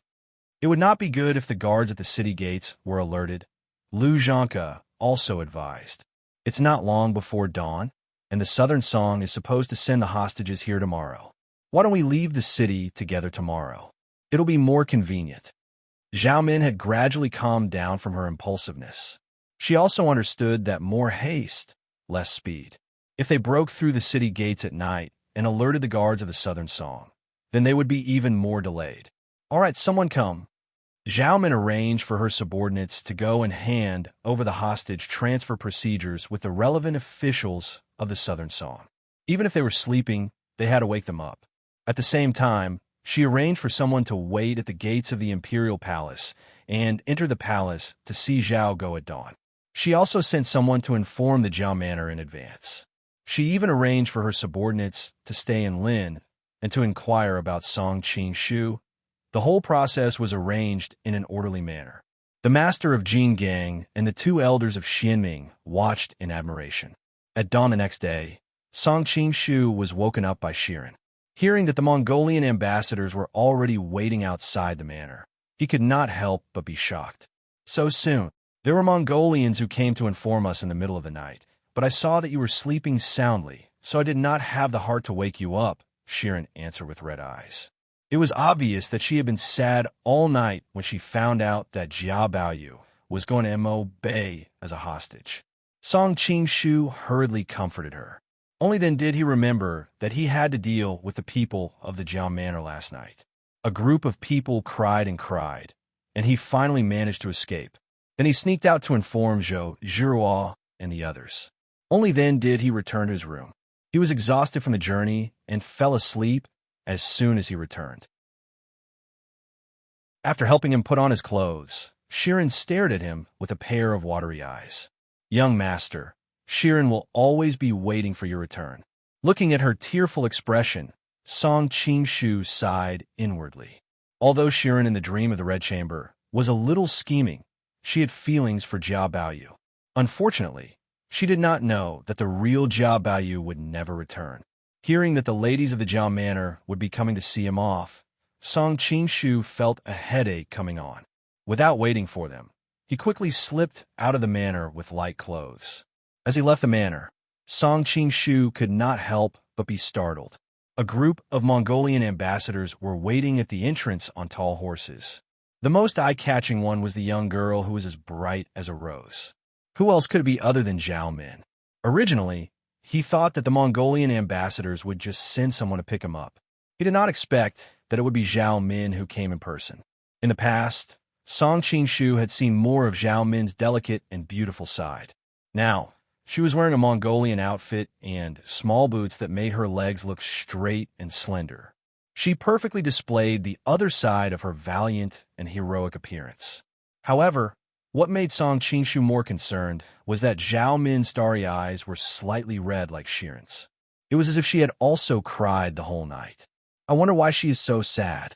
Song Qingshu's heart suddenly moved. Could it be because of me? Thinking of this, the corners of his mouth could not help but hang up a trace of a smile. Zhao Min was already in a bad mood. Seeing him standing there without moving and smiling foolishly, she could not help but feel disgusted. She angrily said, "Why are you still standing there like an idiot? Quickly get on the horse."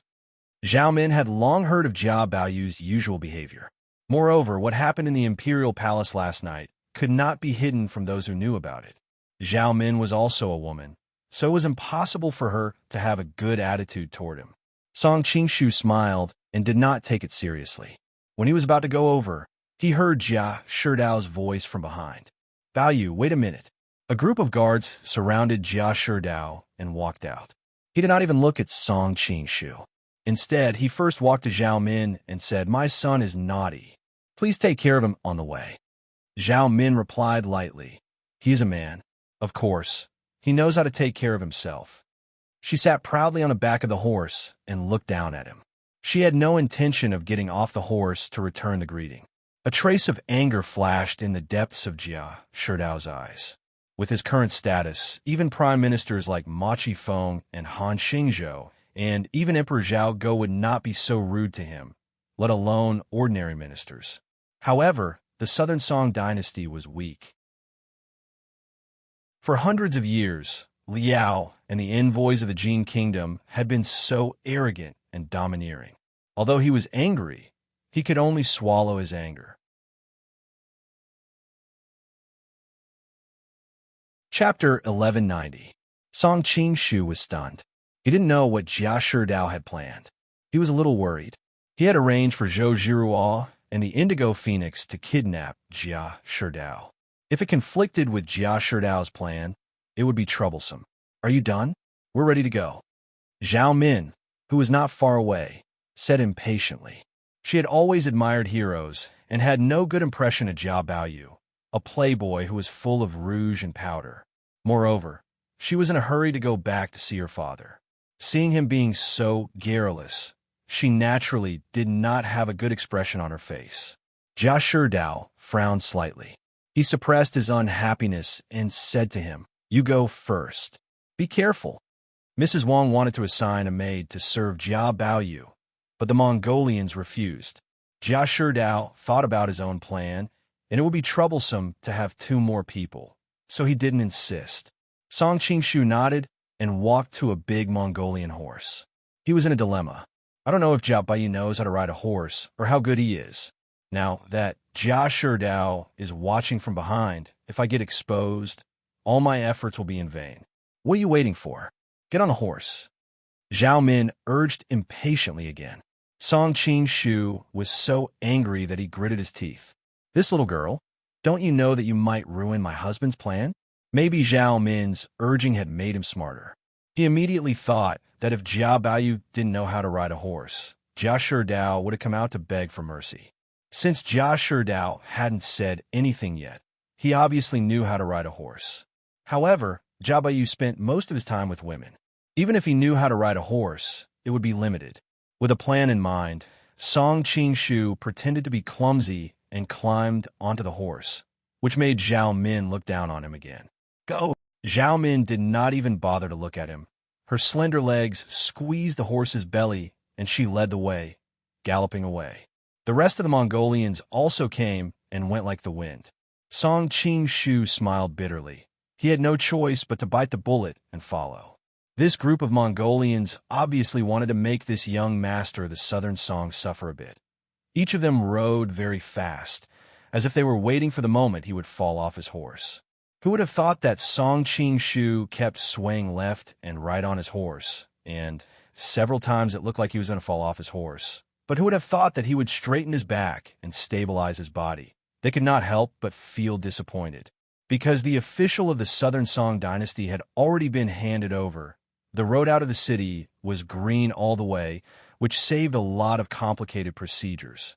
It didn't take long for them to get out of Linen. In the city, Song Qing-shu was worried that Jia Sherdao might see through him, so his riding skills were very poor. After they got out of the city, he didn't have to worry so much. They walked for more than half a day. Along the way, they were in the wilderness, so he didn't need to hide anything. Seeing that Song Qing-shu gradually caught up with them, it seemed that he didn't feel embarrassed at all. The Mongolian ambassadors all looked at him. Even Zhao Min turned around and looked at him deeply. They didn't know that Song Qing-shu had been to the battlefield after all. Riding a horse was a common thing for him. That's more like a man. Zhao Min murmured and sped up again. Now she was eager to go home, so she didn't choose a comfortable carriage or a big boat. Instead, she chose the fastest and most difficult way to ride a horse. The group of people hurried on like this. When they were tired, they drank and ate on the back of the horse. When the horse was tired, they changed to the accompanying horse. After half a day, they were already 100 miles away from Linen. Song Qing-shu could not help but click his tongue when he saw this. It was no wonder that the Mongolian army came and went like the wind. However, the dynasties in the Central Plains couldn't learn it even if they wanted to. The Mongolian soldiers were all born knights. They grew up on the back of a horse. In addition, each knight was equipped with 3 horses at the same time. They would change horses every once in a while to ensure that the horses were always full of energy. The dynasties in the Central Plains didn't have that many horses in reserve. At the same time, Song Qing-shu was worried. Although Zhou Zhiruo and the Indigo Phoenix had set off in advance, the Mongolians were traveling so fast. He didn't know if they were ready or not. Seeing a tea house by the side of the road, Song Qing-shu was happy. He pulled the reins and purposely shouted, "Stop and have some tea. I can't hold on any longer." Zhao Min frowned. The leader of the Vajra faction said, "Princess, we've been traveling for half a day. It's time to take a break." "Faction leader, you don't seem to be worried about my father's condition," Zhao Min said thoughtfully. The leader of the Vajra faction's expression changed. He quickly said, "How can that be? Heaven and earth can prove my loyalty to Prince Ruyang. It's just that we've been traveling for such a long time. Everyone is tired. Eating something won't take up too much time." At the same time, he was secretly complaining. Although he was skilled in martial arts, he was old. It was hard for him to be tormented like this.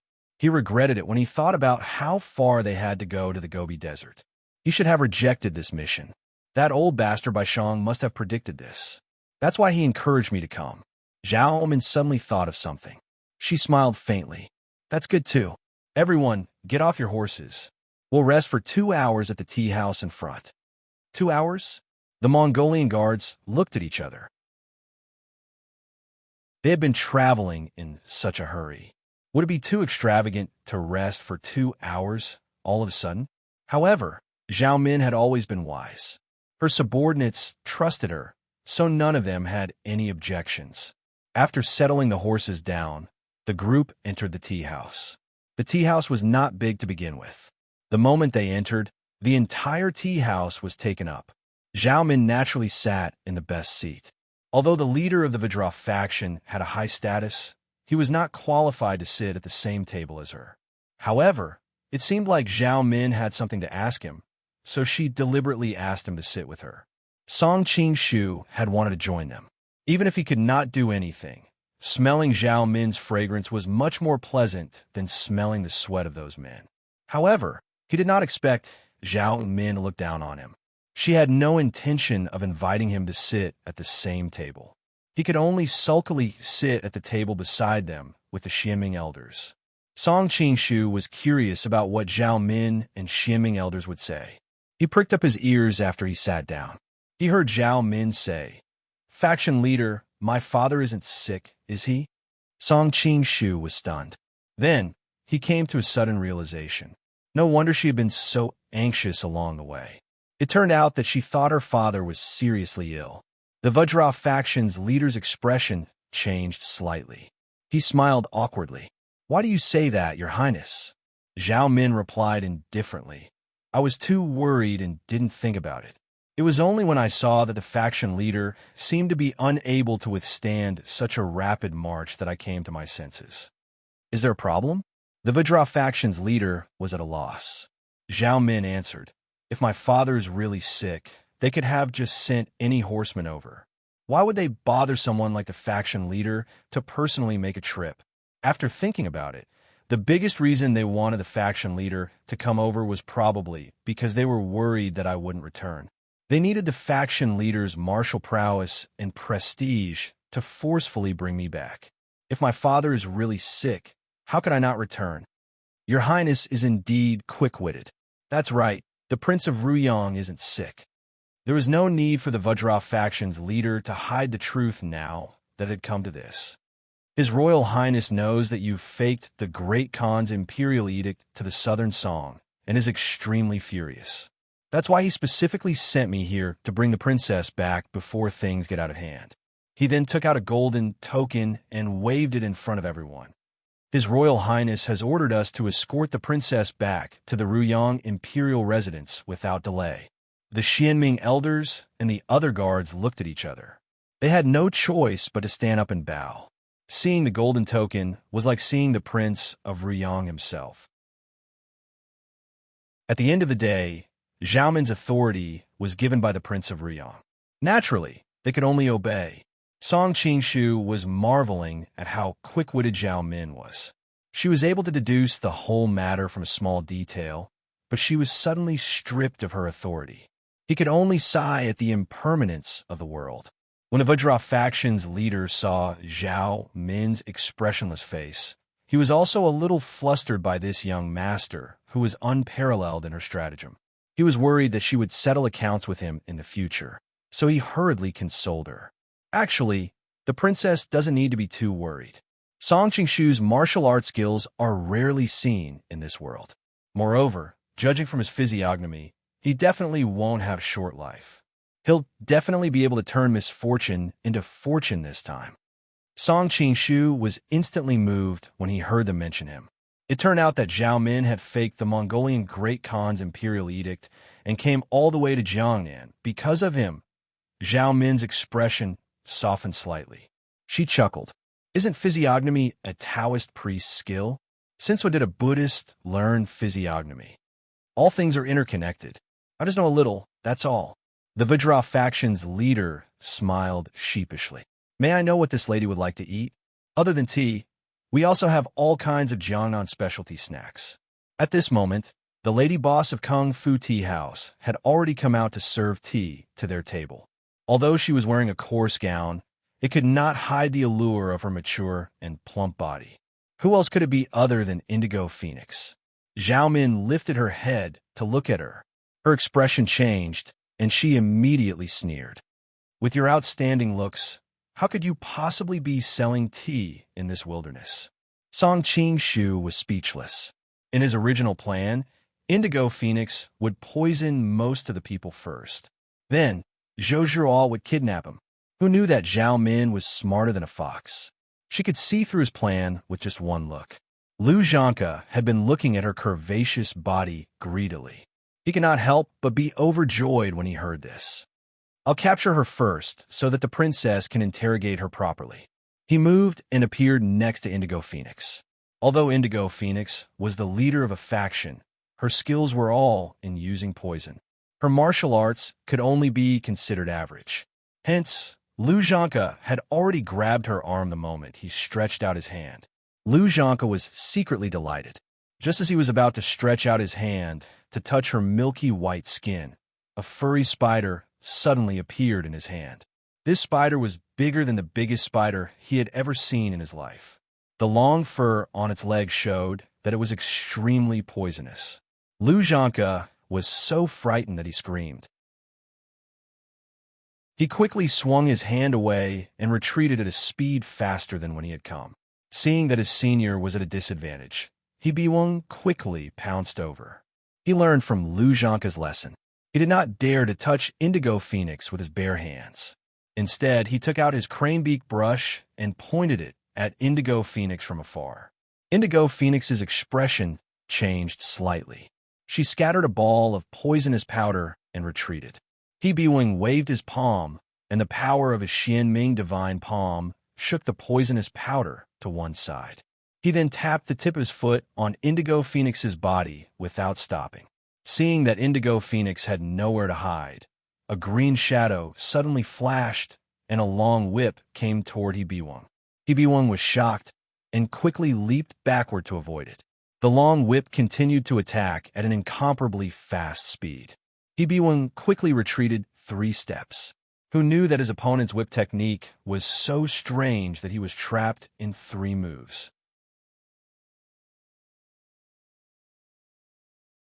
Chapter 1191.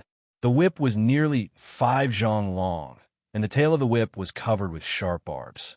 Among all the weapons in the world, naturally only Zhou Zhiruo's white python whip was able to wield such a long, dragon-like object. Zhou Zhiruo was hiding in the dark. She was waiting for the Mongolians to be poisoned before coming out. However, Indigo Phoenix's identity was exposed. She quickly came to her rescue when she saw that the Mongolians were in danger. Liu Zhanke saw that his junior brother was in a difficult situation. He shouted and leaped to Zhou Zhiruo's side, thrusting his deer cane. Zhou Zhiruo leaned sideways to evade and sent out a palm strike. Because of this interruption, a crack appeared on her long whip. He-Bi-Weng seized this opportunity to escape the blockade of the long whip and circled around to her left. Together with Liu Zhanke, they launched a joint attack. Indigo Phoenix said angrily, "Xianming elders, you are famous figures in the Wuling world. Don't you feel ashamed to bully a little girl with numbers?" He-Bi-Weng answered in a low, muffled voice, "We brothers have always advanced and retreated together. It is the same when facing one enemy. It is the same when facing 100 enemies." Indigo Phoenix did not expect that he would speak of his despicable actions so confidently. She was so angry that she trembled. How can there be 100 enemies here? Shameless. Liu Zhanke glanced at her plump body greedily. He laughed and said, "If you can't stand it, you can help her. We will fight 2 against 2. Indigo Phoenix's face turned ugly. She knew that in terms of martial arts, she was far inferior to them. If she rushed forward blindly, she would not be able to help Zhou Zhiruo. Instead, she would be a burden. Just as she was struggling, Zhou Zhiruo shouted, "Sister Lan, don't worry. I don't care about these 2 old devils." As soon as she finished speaking, she abandoned her whip and used her sword. She waved her sword like a dancing silver snake. The terrain in the tea house was narrow and narrow. In addition, the Xianming elders had carelessly taken advantage of her, so Zhou Zhiruo's white python whip technique was inevitably restricted. Now that she had switched to using a long sword, she immediately reversed the situation. On the side, Zhao Min had been watching the fight with schadenfreude. Now she saw the divine light of Huang Rong's sword. Under the pincer attack of the 2 martial art masters, Huang Rong was able to defend and attack at the same time. Occasionally, the fake and the real changed into a miraculous move. Zhao Min was jealous and envious at the same time. After fighting for several dozen stances, Zhou Zhiruo's sword stances were getting more and more strange. Out of 10 stances, 7 of them were swift and fierce attacks. This kind of fighting style increased the use of internal energy. If she was careless, she would be in great danger. If it was the old Zhou, perhaps she would not be able to sustain this kind of fighting style that consumed a lot of internal energy. However, for the past 2 years, she had been studying the Nining manual, so her foundation was stable. Moreover, she was very close to Song Qing-shu, so she had benefited a lot from his joyful meditation. Her martial arts skill had already far surpassed the time when she was at the lion-slaying assembly. Seeing the Xianming elders were forced into a fluster, Zhao Min was worried that something bad would happen to them. She hastily said to the Jin Gang men's sect leader, "I have a grudge against this Ame sect leader Zhou. I would like to trouble the Jin Gang men's sect leader to capture her and hand her over to this Junju to deal with." The Vajra faction master laughed awkwardly. "Princess, you may not know this, but I am already so old. How can I bully a young lady with them? If this gets out in the future, the reputation of the entire Vajra faction will be affected." It was obvious that Indigo Phoenix's words were effective. Zhao Min was furious. She thought that the Jin Gang had a bad reputation in the martial arts world. How could they still have a good reputation? We Mongolians deal with the weakest enemy, like a lion hunting a rabbit. We use all our strength, unlike these people in the martial arts world who have so many rules. It is so troublesome. However, the Jin Gang sect master was a revered foreign dignitary of the Ruyang imperial residence after all. If he was unwilling, Zhao Min could not force him. She rolled her eyes and said with a smile, "Since sect master is unwilling to bully others with numbers, then please capture cult leader Lan first." Cult leader Lan of the Five Venoms sect is very famous in Jianghu, and many heroes and warriors tremble in fear upon hearing her name. Attacking her is not considered bullying the weak. Zhao Min had heard Zhou Zhirua call her Blue Phoenix. There were not many people with the surname Lan in Jianghu. Moreover, she was good at using poison. It was not difficult to guess her identity. "Yes, Your Highness." Zhao Min had given him a way out. The leader of Jin Gang was not someone who did not know what was good for him. He knew that he had made her unhappy by tricking her to go back to Ma Bei. If he rejected her again, he would be offending her. Although the leader of Jin Gang was good at external martial arts, his decades of experience were not to be underestimated. He appeared in front of Blue Phoenix in a flash. Blue Phoenix was shocked. She waved her hand, and two little snakes flew out of her sleeves. They pounced at the leader of Jin Gang. The two little snakes were as green as bamboo. It was obvious that they were poisonous. When the Vajra sect's master saw Lu Zhanka suffering a setback earlier, he was already prepared for this. He pointed with 2 fingers, and the fierce wind from his mighty Vajra finger killed the 2 little snakes. At the same time, he seized the opportunity to move forward and seize Indigo Phoenix's clavicle well acupoint. His mighty King Kong finger was powerful. Although it was not as magical as the solitary sun finger, Blue Phoenix's strength was reduced by half when he grabbed her clavicle acupoint. The leader of Jin Gang was proud of himself when he saw that he had subdued the leader of a sect in just a few moves. "This way, please, Leader Lan." However, his expression changed before he could finish his sentence. He let go of Blue Phoenix immediately. A few of his fingers had turned black. Waves of burning pain came from his fingers. He then realized that the Five Venoms Order was famous for using poison. As the leader of a sect, Blue Phoenix would definitely have poison on her to protect herself. Blue Phoenix took advantage of the moment when he was lost in thought. She tiptoed and moved away from the leader of Jin Gang like a butterfly. As she retreated, a few black shadows came out of her sleeves and landed on the leader of Jin Gang's body. Everyone fixed their eyes on the leader of Jin Gang. They saw a big furry spider, a spotted scorpion, and a black and shiny centipede that was as thick as one's arm. The Mongolian warriors at the side felt their scalps go numb. They quickly stood in front of Zhao Min to protect her. Zhao Min's eyebrows twitched. She had always been fearless. She had once toyed with the entire martial arts circle in the palm of her hand. It was a pity that she was a woman after all. She had a natural resistance to such things. Song Qingshu's face twitched. He did not know how this woman managed to hide so many things on her body. Which man in this world would dare to touch her? He recognized the spotted venomous scorpion It was the one that had previously injured Wangay. It was incomparably venomous. As for the furry spider and the black centipede, since they were part of the 5 poisons like the spotted venomous scorpion, their venom was obviously not ordinary. If one were to be poisoned by their venom, even a peak expert would suffer greatly. Blue Phoenix pursed her lips. A sharp whistle was heard. The few venomous creatures seemed to have received an order. They bit the leader of Jean Gang at the same time. It was a pity that she did not have the time to celebrate. A golden light flashed on the leader of Jean Gang's body. The 3 venomous creatures fell from his body one by one, as if they had been struck by lightning. They were motionless. It was obvious that they had died.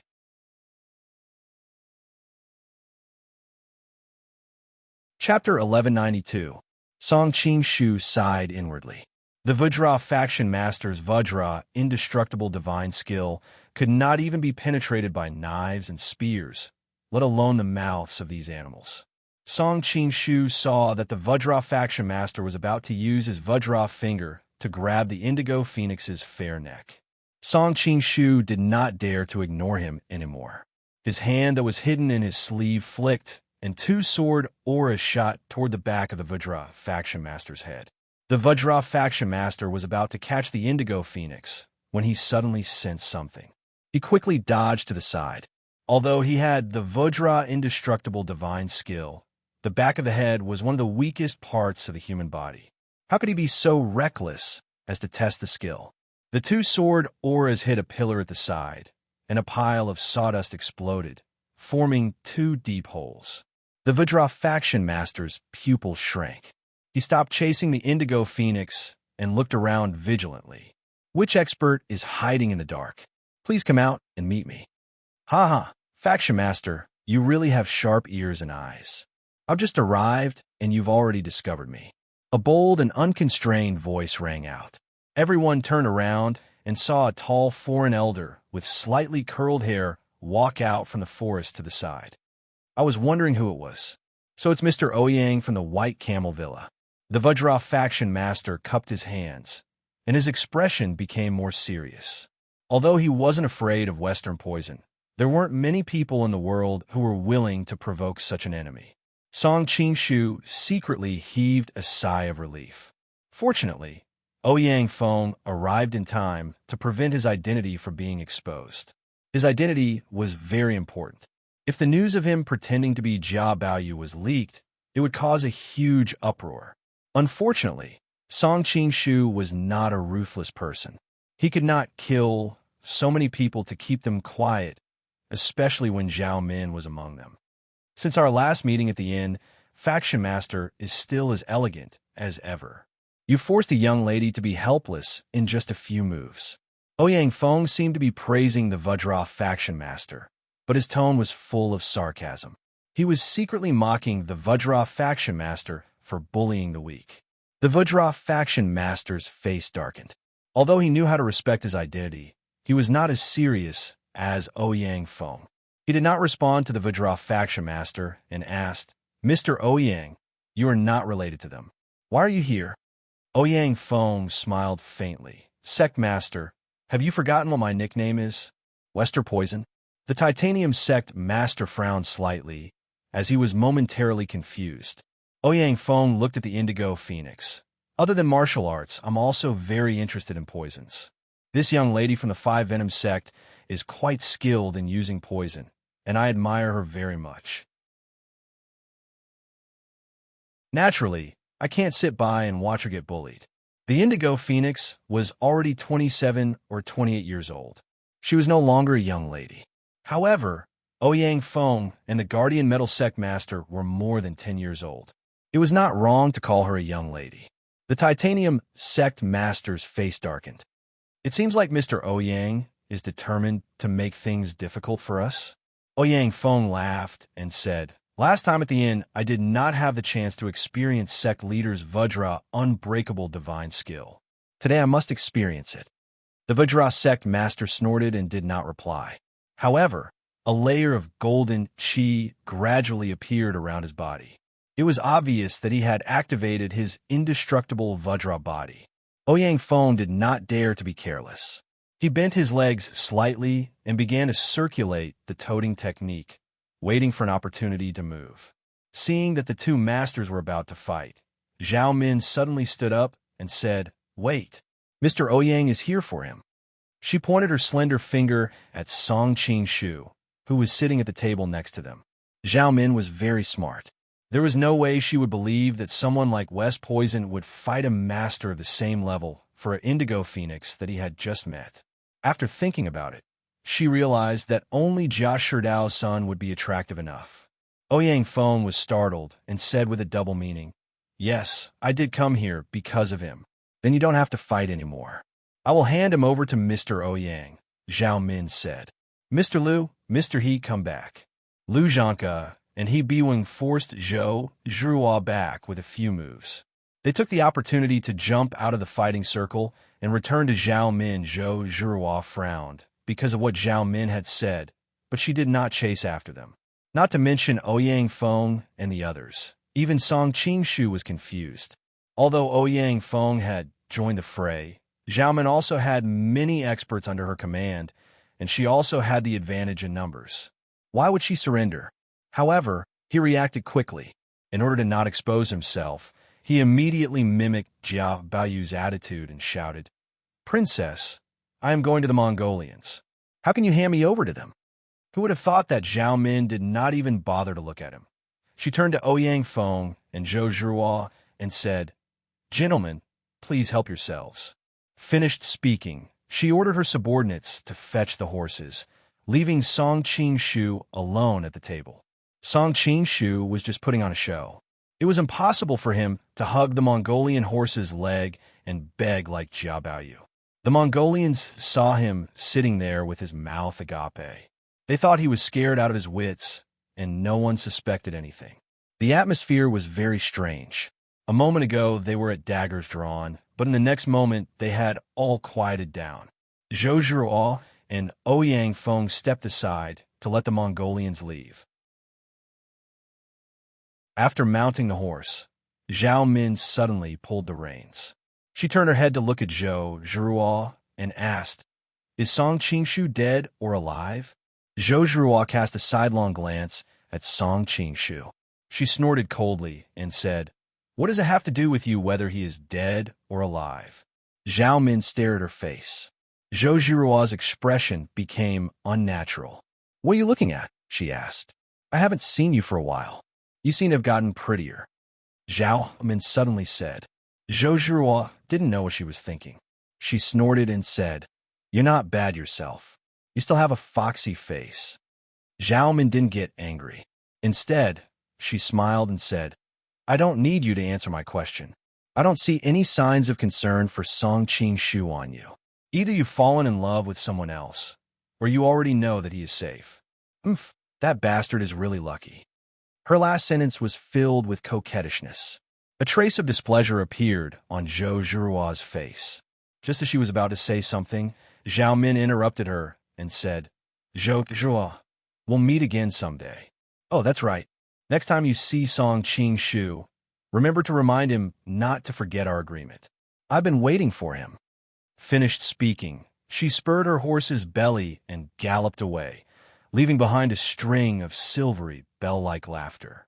In Song Qing-shu's mind, Zhao Min's every frown and smile appeared, and he couldn't help but feel a warmth in his heart.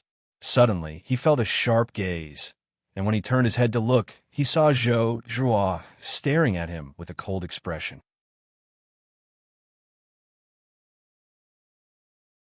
Chapter 1193.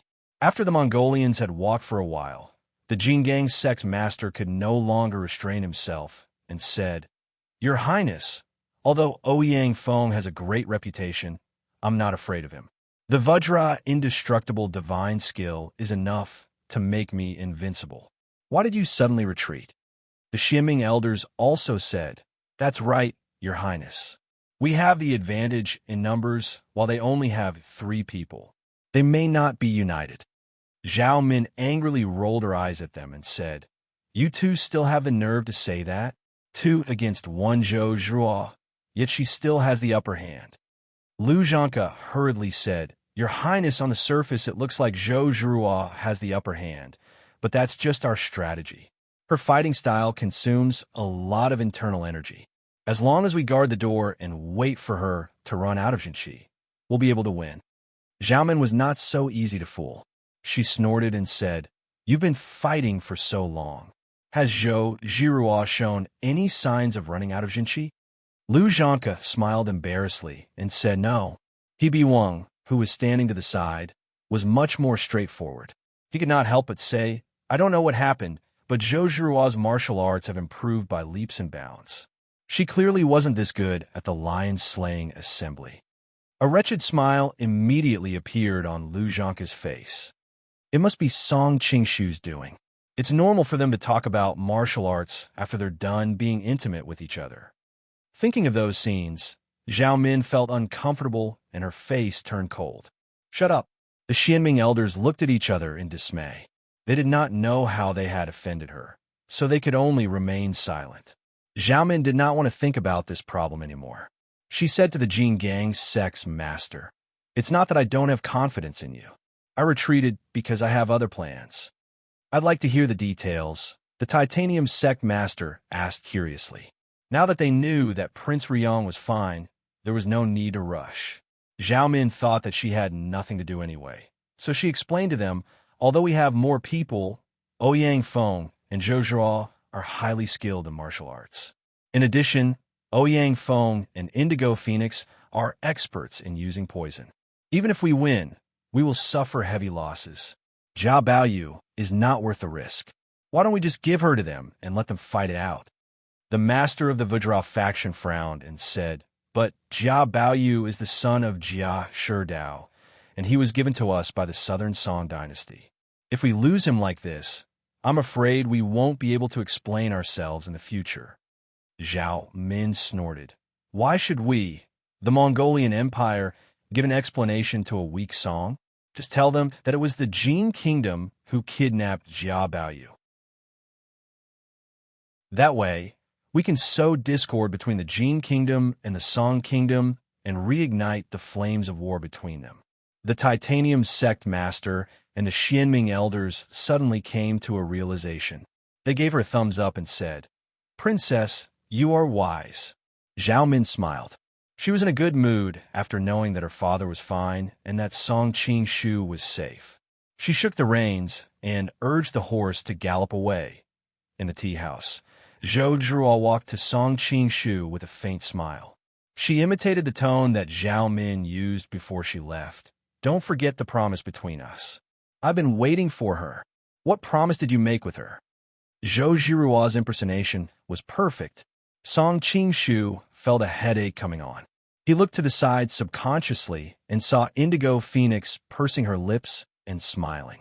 Ouyang Feng was also gloating at the side as if he was watching a good show. Song Qingshu pulled her aside and whispered, "Isn't she poisoned by the 3-corpse brain pill? I promised her that I would find the antidote for her." Actually, Zhao Min wanted to ask Ouyang Feng and Indigo Phoenix before she left. After all, both of them were famous poison masters. They might have a solution. However, both of them were enemies of Zhao Min. She gave up on the idea after much thought. After all, it was not difficult to find the antidote for the 3-corpse brain pill. What was difficult was that she did not know which 3 types of worms were responsible for the poison. Hence, Ouyang Feng and Indigo Phoenix could not find the right antidote. Zhou Zhuo looked at him suspiciously. "That's it?" Song Qingshu nodded and looked serious. "That's it." Zhou Zhuo scoffed. "She is the Mongolian princess. She has countless masters under her. Why would she need you to find the antidote for her?" Song Qingshu thought that these 2 women were natural enemies, so he could only explain, "The reason why she was poisoned is mostly because of me, so how can I just stand by and watch?" Song Qingshu immediately shot a look at Ouyang Feng, asking him to think of a way to help him out of this predicament. Although there was a huge difference in their ages, they were compatible. Ouyang Feng saw that it was about time. He purposely coughed and said to Indigo Phoenix, "I heard that the 5 Venom sect is good at using poison. Coincidentally, my nickname is Western Poison. I would like to see it." The 5 Immortals sect was the name of the sect members. However, the people in the martial world called it the Five Venoms sect behind their backs. Of course, the people in the martial world would also call it the Five Immortals sect in front of the people from the Five Venoms sect. They were just worried that they would offend the other party. With Ouyang Feng's status, he did not need to be courteous. Indigo Phoenix laughed. The Five Immortals sect is located in the southwest. How can we be compared to Mr. Ouyang? Ouyang Feng chuckled. You only praise my martial arts. You didn't mention my skills in poison. Obviously, you don't agree with me. He had lived for most of his life and was well-versed in human relationships. Indigo Phoenix praised Mr. Ouyang, but she did not reply to Western Poison. How could he not know what she was thinking? Indigo Phoenix laughed. Mr. Ouyang, you are exaggerating. However, the Five Immortals sect has been around for hundreds of years. We have accumulated the experiences of our predecessors. Although we can't say that we are the best in poison, we don't dare to belittle our predecessors. Although Indigo Phoenix's martial arts were worlds apart from Ouyang Feng's, she was very confident in her skills in poison. Moreover, to a poison expert, sparring with an expert at the same level was a good opportunity to increase his cultivation. Ouyang Feng laughed. I haven't met a poison expert for many years. If that's the case, let's have a spar. Song Qing-shu and Zhou Zhiruo had already noticed the commotion. They quickly walked over. Poison duels are too dangerous. We're all on the same side. It's not good to hurt anyone. I think we should just forget about it. Song Qing-shu was troubled. He had asked Ouyang Feng to help him out, but he did not expect Ouyang Feng to do something like this. Song Qing-shu had heard about the poison duels in the martial world. Usually, two people would take turns to poison each other. The one who was poisoned would use what he had learned to detoxify the poison. If he could detoxify the poison, it would be his turn to poison his opponent. If he could not, the winner would be decided. Because they were both poison experts, the poisons they used on each other were not ordinary poisons. They were all extremely powerful poisons. Usually, when a victor was decided, life and death would be decided. Song Qing-shu did not want to see that happen. Ouyang Feng laughed. You don't have to worry. We will not use such a dangerous way of sparring. He then looked at Indigo Phoenix. I have long heard that the five poisons of the Five Poisons sect are snakes, spiders, toads, scorpions, and centipedes. Coincidentally, I have a white camel snake here. Why don't you invite your five poisons to spar with my snake? Indigo Phoenix had already noticed that there was a slender snake coiled around the head of Ouyang Feng's snake staff. Its body was as black as ink, and there was a glimmer in the snake's eyes. It was obviously not an ordinary creature. Song Qing-shu knew even more. This strange snake had been carefully cultivated by Ouyang Feng. In the past, he had used the venom of this strange snake to kill thousands of sharks in the sea. Later, he had used this strange snake to bite Hong Qigong. Even with Hong Qigong's profound internal energy, he had immediately fallen into a coma. In the end, after much difficulty, the venom had been forced out of his body. Unfortunately, his internal energy had basically been destroyed. If it were not for Guo Jing's filial respect for the Nining Manual, Hong Qigong would probably have become a cripple. All of this was based on the fact that most of the venom in the snake's body had been extracted, and the venomous shark hadn't had time to recover. If the snake had bitten Hong Qigong at full strength, even with Hong Qigong's cultivation, he would have died immediately. That's great. The Indigo Phoenix was excited. She found a big basin and pointed at it with her finger. Indigo Phoenix's finger was as white as jade. Her long nails were dyed bright red. Soon, a small green snake slithered out of her sleeve and slid into the basin along her finger. The three colors of white, red, and green intertwined and formed a strong visual impact. Song Qing-shu sighed. If he did not know her identity beforehand, who would have thought that such a beautiful woman would have venom all over her body? Ouyang Feng smiled.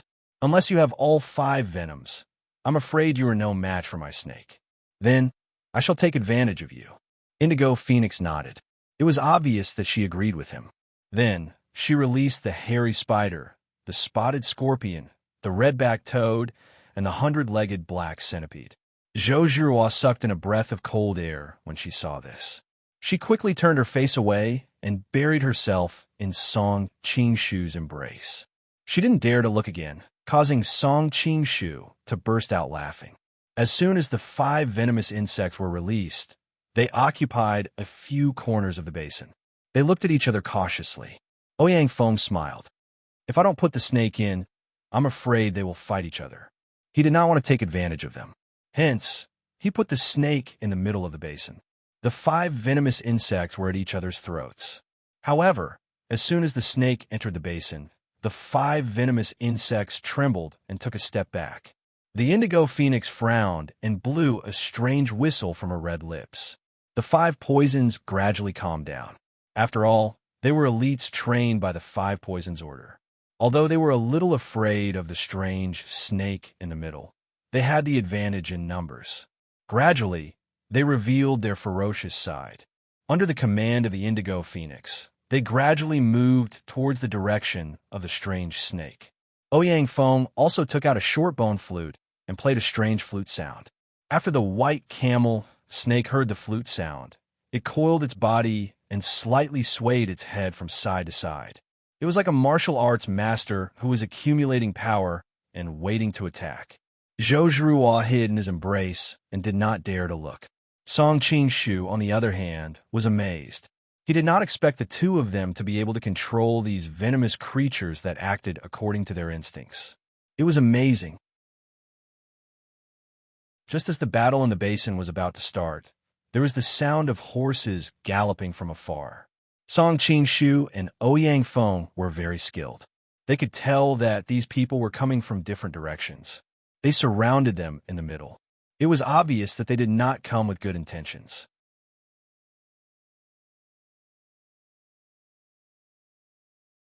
Chapter 1194. While they were talking, a group of warriors on horseback had already surrounded the tea house. The group of warriors did not speak, only quietly sizing up the crowd. Only the snorting of the horses could be heard at the scene, which was extremely strange. Although these warriors were in casual clothes, their tough aura revealed that they were soldiers. Song Qingshu's heart skipped a beat. Was this Jia Shidao's arrangement?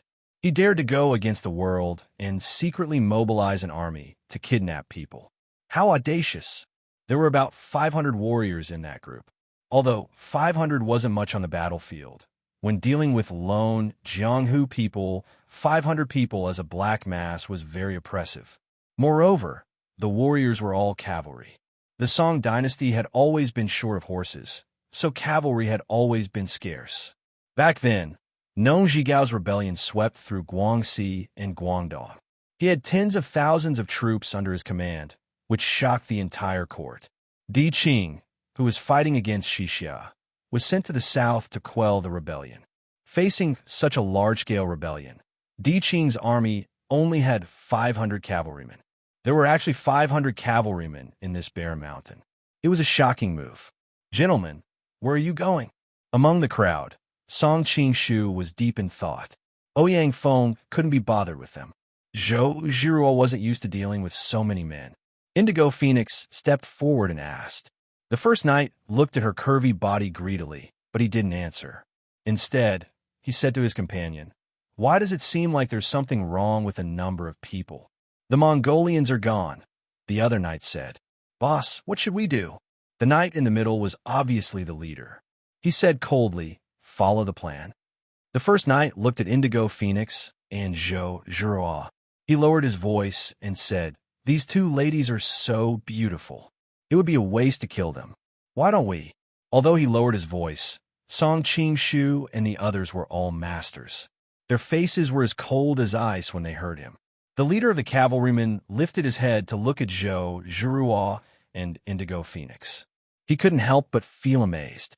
He nodded and said, "Kill the man on the spot and take the woman away." Not only did he not lower his voice, but he deliberately said it loudly for his subordinates to hear. As soon as his voice fell, he raised his hand, and the group of knights behind him seemed to be prepared. Each of them raised a short crossbow, and in an instant, a large number of arrows shot towards Song Qingshu and Ouyang Feng. Crossbows were different from bows and arrows. Bows and arrows had a long range and were usually shot at a 45-degree angle, attacking indiscriminately. Crossbows were different.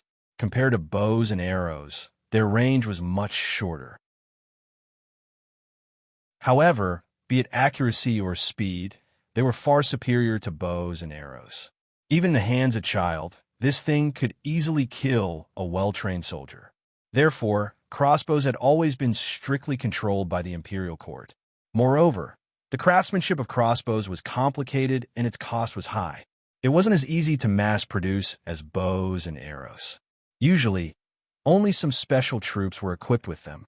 This group of people shot without any warning, and the speed of the crossbow was extremely fast.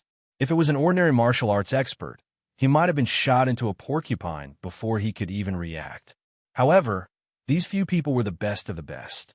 Although Indigo Phoenix was slightly inferior, there were a few others who were looking after her. Moreover, those people didn't shoot at the two ladies, so they were safe. Song Qingshu and Ouyang Feng were very experienced. When they heard their conversation, they were already on their guard. When the soldiers raised their crossbows, they had already pulled the two girls back into the tea house, causing the enemy's volley of arrows to miss. The group of soldiers were well trained. Seeing that they were hiding in the house, the crossbow followed them like maggots. The tea house was a simple thatched hut. How could it defend against the crossbow that had a strong, penetrating force? If it wasn't for the tables and pillars in the house, some of Song Qingshu and the rest would have been injured. All of you stop. The leader of the knights outside quickly stopped his men. He thought to himself, what if the two beauties were killed? Seeing that the rain of arrows had stopped, he shouted towards the thatched hut, listen up, people inside. As long as you give us the two ladies, we will let you live.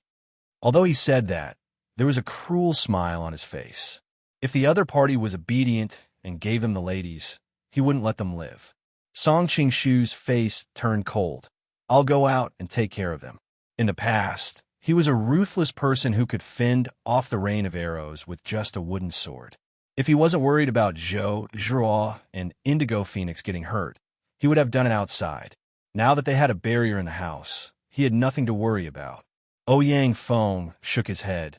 The power of the crossbow is terrifying. Moreover, this place is spacious and suitable for cavalry. Although your martial arts are good, it's too risky to go out. Lan Yu and I are going to have a poison fight. Leave the people outside to us. Hearing the confidence in his voice, Song Qingshu nodded. He was happy to watch the show from his side. Lan Yu, let's compete with the people outside. Let's see who kills them with poison first. You're a junior. You should go first, Ouyang Feng said. Indigo Phoenix smiled. I'll do as you say then. She used a wooden board to protect herself and walked to the window. She tested the wind and realized that it was windy. She was delighted. She took out a porcelain bottle and poured some golden powder onto a handkerchief before placing it on the windowsill. With a slight blow from her red lips, the golden powder was blown towards the knights without anyone noticing. Other than controlling the 5 types of poison, Indigo Phoenix also had 2 types of poison in her body, the golden silkworm poison and the jade silkworm poison. Both of these poisons were terrifying poisons in Jianghu, because the green silkworm venom was not very poisonous if it did not see blood. She chose the golden silkworm venom. Just a little bit of it would make the poisoned person feel like thousands of worms were biting him. The pain was unbearable, and he could neither live nor die. However, these 2 types of poison had a disadvantage. When used on an expert, it could easily be reflected back by the opponent's internal energy. Therefore, Indigo Phoenix did not dare to use it when she was fighting against the guardian deity and the Xianming elders. However, she did not have to worry about the risk of the rebound when she was fighting against these soldiers. My patience is limited. If you guys don't come out, we'll switch to using fire arrows. The leader of the knights outside became impatient as he saw that there was no movement inside. At this moment, there were screams coming from the troops. Many of the soldiers fell off their horses. They were rolling on the ground and scratching their skin as they wailed. Not only the soldiers, but even their horses were unusually violent. Very soon, there was a huge commotion in the troops. What's going on? The leader was shocked. His instinct on the battlefield made him order everyone retreat. This order saved the rest of the people. Although the golden silkworm poison was poisonous, there was a limit to it. It was impossible for the poison powder to reach every corner in such a spacious area. The golden silkworm poison could not do anything if they retreated to a certain distance. The leader of the knights finally stabilized the formation. He realized that his comrades had stopped wailing. Both the men and the horses were scattered on the ground. There was no sign of life. Ouyang Feng stood by the window and looked out. He smiled and said, "It seems like it's my turn." Indigo Phoenix pursed her lips. According to her calculations, the amount of golden silkworm poison she had on her was enough to kill 500 people. It was a pity that she had forgotten that humans were not dead. They would not stand still. Moreover, the terrain was spacious. Once the cavalry dispersed, her golden silkworm poison would lose its effect. Even so, she had poisoned almost 1/3 of the cavalry. This showed how powerful the golden silkworm poison was. Hearing that Ouyang Feng was going to attack, Indigo Phoenix was curious. Now that the opponent was prepared and had retreated so far away, it would not be easy to poison them. The cavalrymen outside were investigating what was happening. They did not have the time to pay attention to what was happening here. Ouyang Feng found a teacup and placed it on the ground. He took the strange snake from the snake staff and opened its mouth. He squeezed out a drop of poison and put it back. Indigo Phoenix was stunned. She asked curiously, "Senior, why didn't you take more poison out?" She noticed that the drop of poison in the teacup was as black as ink. It was obviously extremely poisonous. However, there was only one drop of poison. It was impossible to use one drop of poison to deal with 300 to 400 people. Ouyang Feng smiled and did not say anything. He found a pot of water and diluted the poison in the cup a few times. Then, he picked up the arrows that were scattered on the ground. He soaked the arrowheads in the water for a few breaths. Then, he walked to the window and used his inner power to shoot out the arrows that were stained with poison. This time, even Song Qingshu was confused. Although the strange snake was poisonous, a drop of poison had been diluted so many times. It was hard to tell how much poison was left. Even if it could poison people to death, he only had less than 20 arrows. At most, he could poison 20 people to death. What could it do? There was a commotion outside. It was obvious that many people had been shot. Song Qingshu looked out of the window curiously. He saw that the arrows did not hit the vital parts. Instead, they hit the arms and legs of those people. What was even more strange was that those people pulled the arrows out of their bodies. It seemed like it was because of the pain in their wounds. There was no sign of poison at all. Noticing that the arrows were shot from the thatched cottage, the group of cavalrymen was furious. They immediately picked up their bows and shot back. Song Qingshu and the rest could only leave the window and hide behind the table again. Song Qingshu forced a smile and said, "Don't tell me you came up with this idea?" Ouyang Feng smiled mysteriously and said, "Wait for the show." Not to mention people like Song Qingshu and Zhou Zhuo, who did not use poison. Even Indigo Phoenix, who was an expert in using poison, was confused. After a while, the arrows stopped. Then there were angry shouts and all sorts of exaggerated screams coming from outside. Song Qingshu was startled and hurriedly ran to the window to look outside. He saw that the cavalry outside had already become a mess. The dozen or so people who had been injured by the arrows seemed to have lost their minds, scratching and biting anyone they saw. Anyone who was scratched or bitten by them quickly became as crazy as them, desperately scratching and biting other people. The number of people who had gone crazy increased exponentially, and very soon the outside had become a living hell.